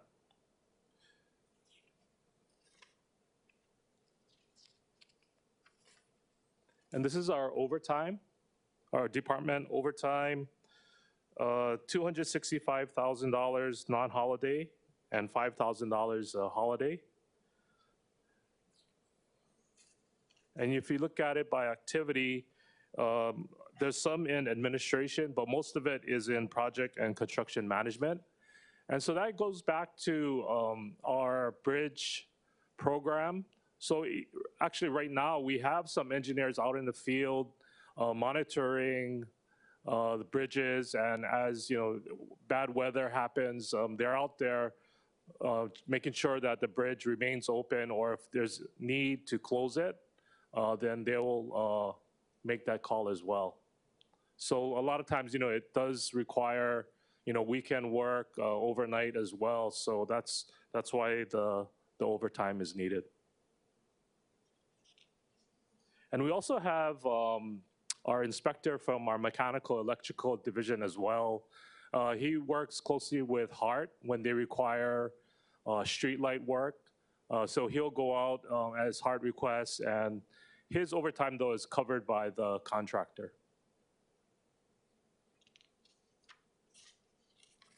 As far as revenues, DDC, we do not collect any revenues at all.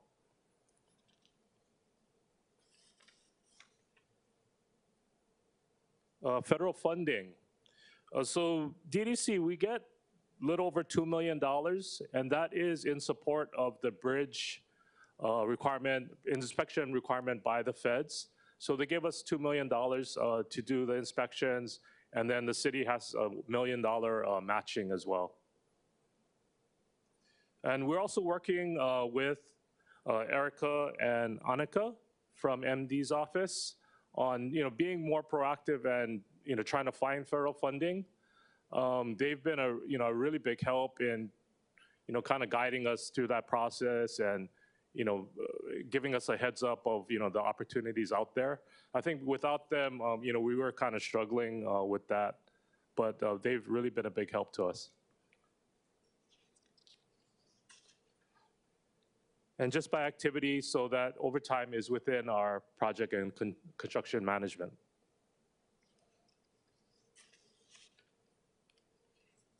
And that's it. And we'll go into some of the capital improvement projects under FY27. If you look at that list, there's a lot on there that we're looking at for the year. It's about $269 million. But I just wanted to highlight a few projects. So if you refer to the executive program and budget, your big binder. So on page 17, there's that Civic Center parking structure reconstruction. On here, it's under page number 2, but that's like the second one down. So that 11.6 million, that's to complete the waterproofing project, as well as rebuild the early education center. So, once the waterproofing's done, we'll go into the next phase and rebuild the school. Next page, it's on 73. On here, it says 21 though, but that's the Pearl City Fire Station relocation. I know there was some question about the status of that. So, our acquisition team, we're working with DPP. So we submitted that subdivision, for the subdivision approval. Right now, DPP has some questions working with the church on a permitting issue, but that should be cleared up pretty quickly, and that subdivision can go through. That's great to hear. And I think Deputy Director Tasher did email. I have not been able to actually read it all and respond to her, but thank you so much for hearing that and following up. Okay. We also have the YPO ambulance unit facility. That money is for the expansion of that YPO facility, and we're looking at bidding out end of March, so in a couple weeks. We also have at the bottom of the page telecommunications facilities upgrade.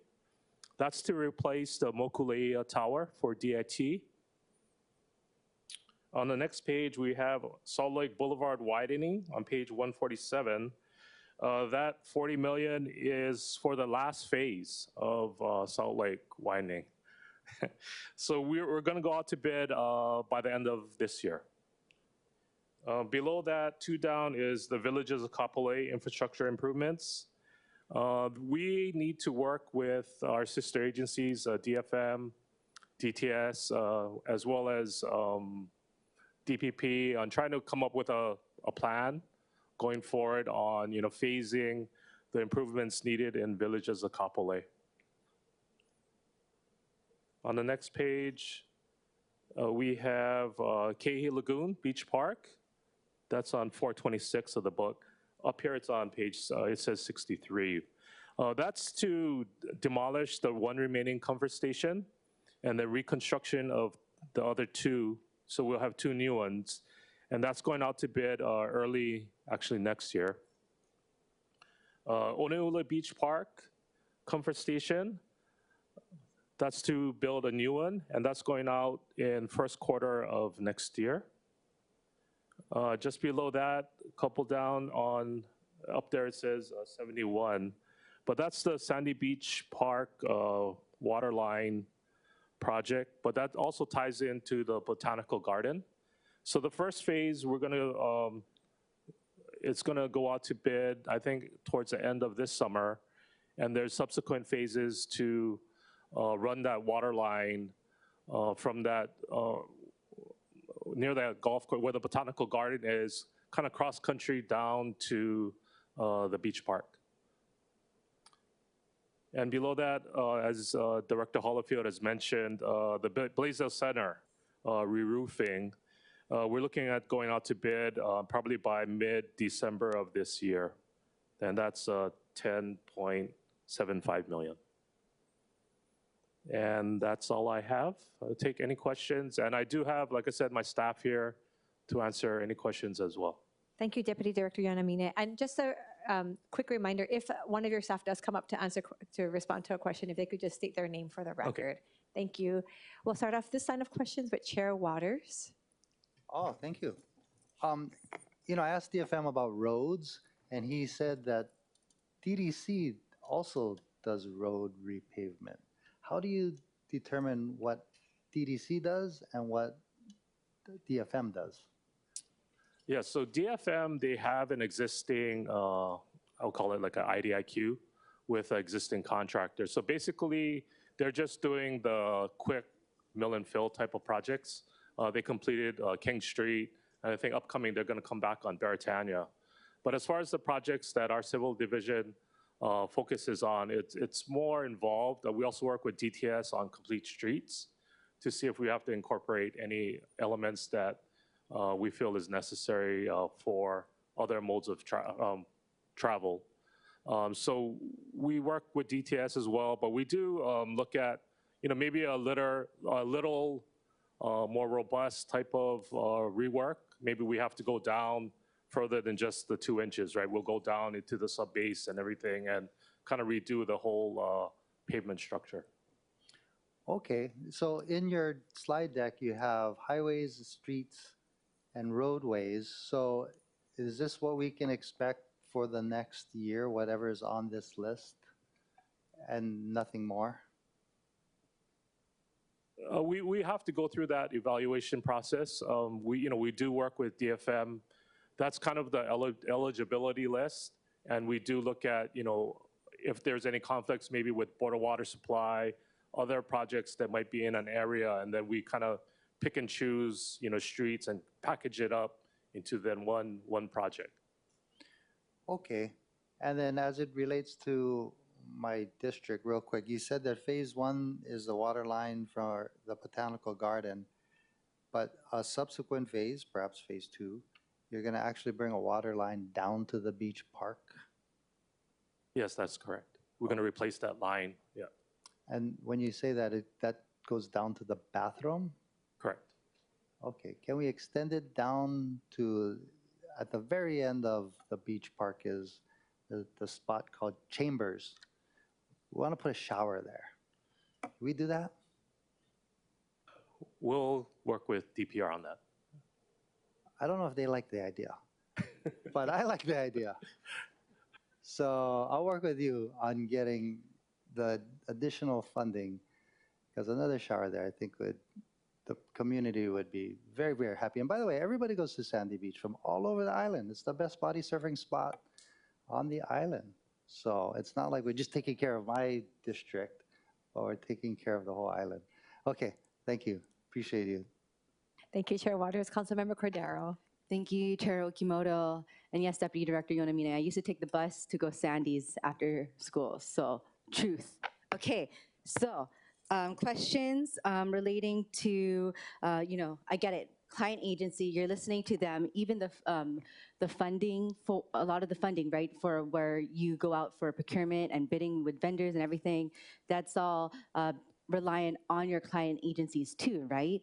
I just was wondering, how can we have more of a seamless and not like all over the place planning, like, demolition, and then we got to go out for bid for construction thereafter? Why can't we have like one cohesive plan to do it? For example, you mentioned Keahi Lagoon, but also like the rock wall that still, do not enter or like danger or caution in IAEA by IAEA Public Library, right? There's like, and I'm sure in many different districts where, we do one thing and then you got to wait a long time because you or the client agency has to go out for bid for the next step, yeah? Why can't we make it one cohesive plan? Councilmember, that is a really good question. I guess for the example of Keahi Lagoon, that conversation was set on fire, right? There was arson issues. So out of safety, we went ahead and just did the demolition. But in the budget, we are trying to do more of the traditional of doing the demolition as well as then the rebuild. But like that wall that also in IAEA, that was kind of an emergency thing. We weren't aware of that situation, and so that's why it's kind of out of sequence where we have to kind of condemn it, put up some barricades or anything, and then have to have a follow-up project that seems not as immediate. I understand, but like for example, because Parks is a huge client agent of your, am I using the right term for that? Client agent of agency of yours? Maybe if it's a good practice to be like, okay, what's the greater plan for Keahi Lagoon, like as a park in general? Because there's different requirements, like if it's attached to a building and there's different ways where you need different money, right? Or who said this? Color of money, right? Like some parts can be used with CIP, some definitely needs to be operating. So if we at least know the scope of at least a bigger project, it would be really good to just like plan for that. And I know that you're not the one making that decision, it's your client agency, but maybe you can help hold the fire and be like, hey, okay, so what's a grander plan here? We're going to be in at this area, and whether it be Mo'ili'ili in Hawaii Kai or wherever it is, at Sandy Beach, and let's just like fix a lot more things than just like fixing this puka over here. Yes, that's a good point as well. I know Director Thielen had mentioned that, they do have a consultant on board to kind of help them do asset management. And then, we think that that's totally, a right way to go so that, like you're saying, right, we're not just being reactive, right? We have better planning and, maybe do a couple of projects at that location instead of just doing one, shutting it down for a year and then, 2 years later, we come back again with another project, right? So if they understand, all their assets, try and combine it so that, we do multiple projects at that location and, then it's less inconvenience to the residents out there, right? Yeah, totally. Thank you. Next, I do have a question about the federal requirement and also federal, I guess, funding to then maintain bridges. I definitely know about that, but I also know that DFM also helps take care of the bridges in the same vein of questioning that Chair Waters had regarding road rehabilitation, right? And so what then determines who is working on a bridge in that manner? Is DFM more reactive while DDC does like the planned rehabilitation for bridges? And is it just your department that gets the $2 million and then issues the $1 million match, or does it also come from DFM? I believe that funding comes, it's for DDC's inspection purposes, but we do work closely with DFM as, if we identify a deficiency in a bridge that, we feel that DFM with their crew can address, they'll go ahead and do that repair. But if it is, something more substantial, then, we do have to do a CIP project, yeah. Thank you. Next, I know that, the procurement working group is something that, BFS was leading, and then you as a major player, you and your department as a major player in that working group was discussing and working on things. So I was just wondering, how can your client agencies be more proactive to help save your department time and money? Because I know that you got to go through the process, get in line at DPP for the permits. So yeah, I just want to know if you're working on those processes with the different agencies or your client agencies. Yes, so through that procurement improvement process, that BFS is leading, they do have a consultant on board to assist. And, Paula Youngling from BFS has been, wonderful in, spearheading that. But, when we meet with our client agencies, annually to kind of go over the upcoming list of projects that they're looking at, we really ask that they do a good job of planning, right? Come with a clear scope of their project, and then kind of stick to that, right? Once we kind of get into budgeting and into the design part, it's hard when now new requests come in or added things, right? So we're kind of trying to work with them to make it clear that scopes are clearly defined, right? There's no additional items that they want down the road. Thank you. And thank you for that response. I just really want to thank you and your team. I want to thank everyone who's worked with all the other client agencies. Alan looked up when I said that. So thank you to all of them. And I seriously huge thank you for letting Chief Sakamoto come to my committee all the time, answers really great great questions, especially when it comes to the new subdivisions, especially what's happening in Council Vice Chair Tupola's district. Very enlightening with the infrastructure there. And thank you so much because for Salt Lake Boulevard widening project. I'm not one to support widening of lanes or roads really, but like it was such a choke point and it waited almost 55 years to be completed, and you guys are getting it done. So thank you so much.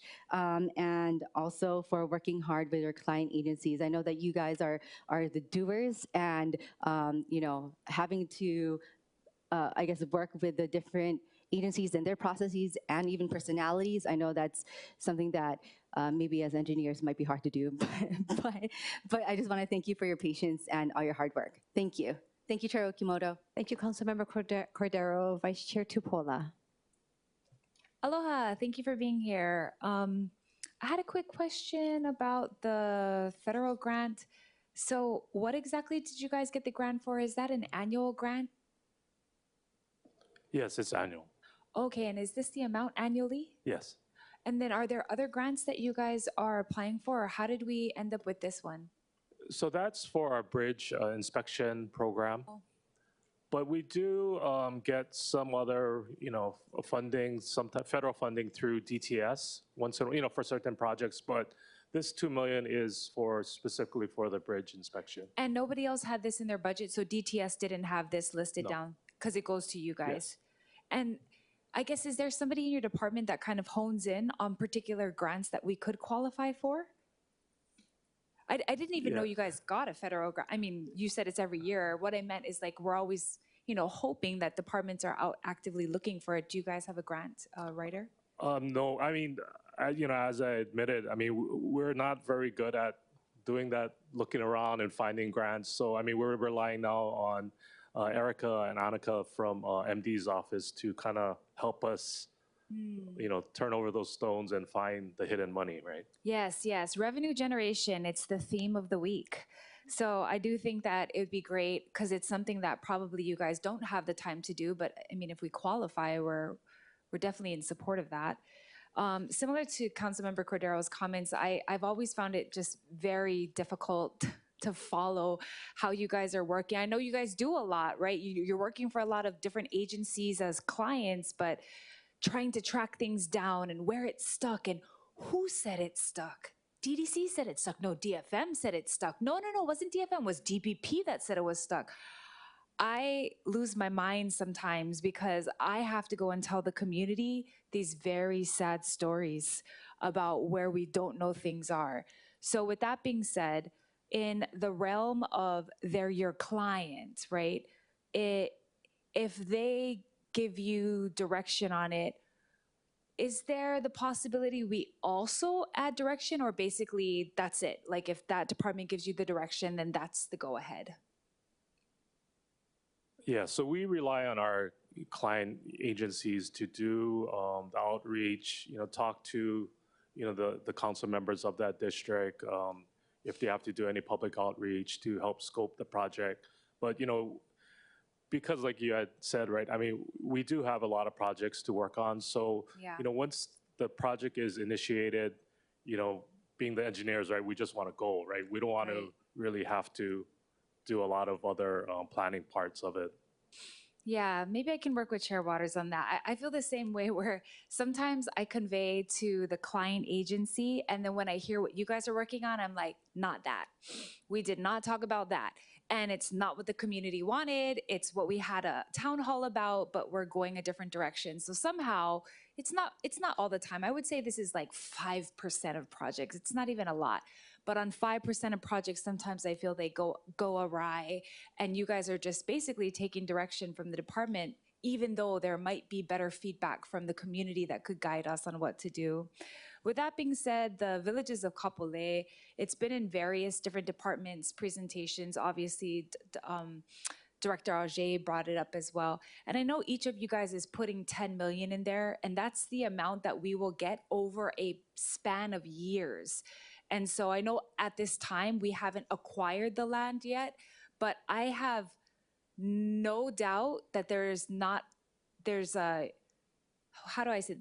huge amounts of repairs that need to be done, but I am guessing that this money is going to have to go towards all of the maintenance that we've never done.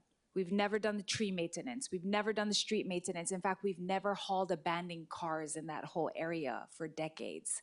So I think if anything, I see you guys put it in as like, oh, we got to get in there and go and repair. But, you know, HHFDC has put in quite a bit of money to make those streets the right size, to make sure the curbs are good, and they've been addressing concerns. So I am hoping that this number can get more realistic, because I know it's not going to be 10 million. And even if we do spend some million in the beginning, we're going to have to like just determine how much million kind of carries over from year to year in each department, because it won't just be in one department. But thank you for listing it.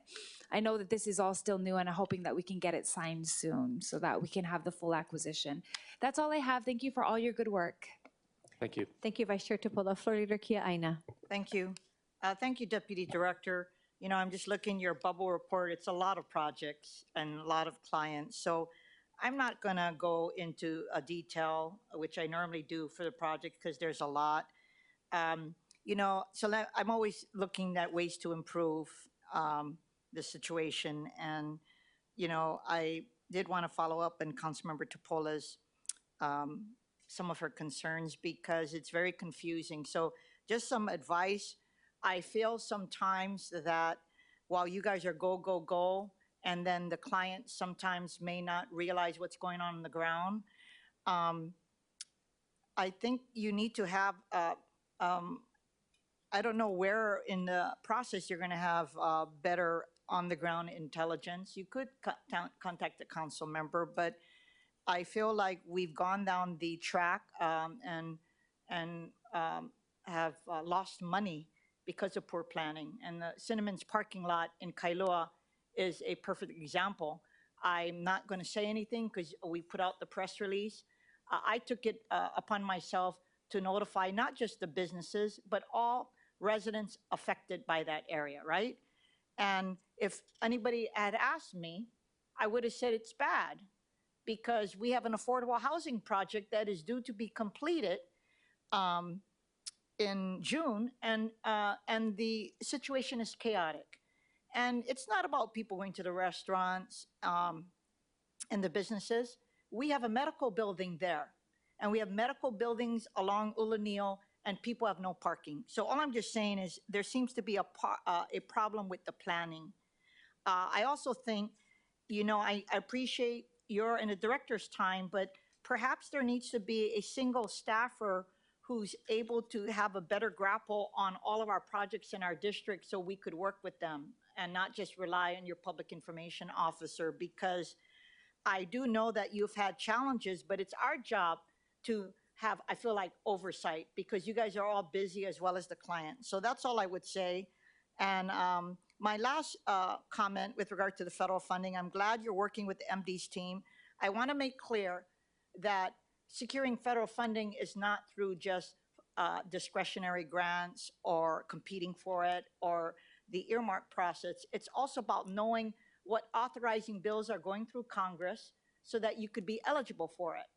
FEMA Act, for example, I'm working with HFD, the EMS, because the shifting from reimbursable to outright just formula grants, phenomenal if it were to get passed, okay? So we, the city council, passed money for a DC lobbyist as well. So I just, in asking when you guys are working with them, the overall strategy of the city administration should be working with you guys, giving you guys guidance, knowing what kind of bills are out there. If you have, you know, all of us are members of the National Association of Counties. They watch, you can even go to NACO.org to find out what the priorities that could impact you. So in fighting for funding, it should also be looking at authorizing bills at the federal level that could increase the flow of funding coming down for you. So that's all I wanted to say. Thank you guys for all your good work. You guys have we say it for everybody about a difficult job, but it's all relevant to your kuleana. But this bubble page of mine, it's 2.25 pages for all of the projects. That's a lot of work. And so we do appreciate what you guys do. I feel that our job is to help you make the process smoother. Thank you, Councilmember. Thank you. Thank you, Flor Liquiana. Councilmember Dos Santos Tam. Thank you. Councilmember Tolba. Vice Chair Nishimoto. No questions. Okay, Chair Waters. You know, I'm looking at ENV's CIP requests in these booklets, and there's a lot of money in here. Refuse facility improvements at various locations, solid waste to energy facility, H-power conversion technologies, solid waste to energy facility, H-power expansion, solid waste to energy facilities, exterior improvements to the third boiler, solid waste to energy facilities, H-power improvements again. But I don't see any of this stuff in your slide deck. Does that mean that ENV does this on their own and DDC does not work on these projects? You are correct, Chair. DDC does not get involved with ENV's CIP projects. Why is that? I mean, you get involved in just about every other department. Just because, I mean, as you mentioned, right, how large their program is, the big dollars. You know, before DDC did have the engineers in DDC, but there was a reorg and ENV took all the engineers from DDC, the wastewater engineers went over to ENV so that they could, you know, totally manage their own program, you know, because of the consent decree as well, making sure that, you know, everything was progressing on schedule. And so they have total control. So that's wastewater, but what about solid waste? They do their own solid waste Correct, CIP as well?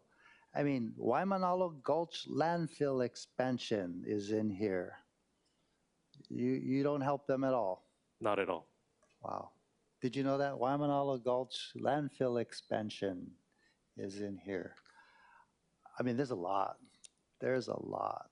Okay, real quick. Waikiki surfboard racks. You said on Tuesday you were going to tell us an update.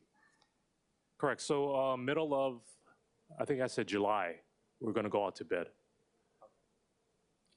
And then we can share the once we finalize the design, we'll come by and show you what we're proposing. Yeah, please do. Okay, thank you. Thank you, Chair. Thank you, Chair Waters. I just want to follow up. I think I heard a theme throughout some of the questions, which is something that I can relate to, and I've shared with you this over the past few years, and that is, you know, with you guys working with your client agencies, the other departments, and I've asked this to you in our meetings in my office in the past, but what are some more efficient ways that we can maintain, keep track of the processes that go through the projects? You did mention one thing I heard is having the departments or your client agencies define the scope of the projects clearly before they come to you. And again, because time is money, I'm trying to figure out if there's suggestions that you have.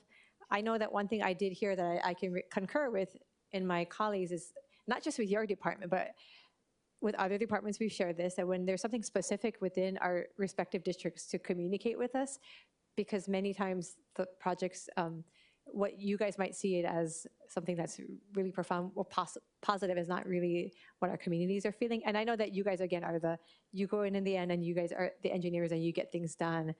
But I've been trying to find ways to make the process more efficient. My police fire station, my Pearl City fire station is one example where 4 years ago, I didn't think that I would be sitting here and still be wondering, what are we doing again with this project?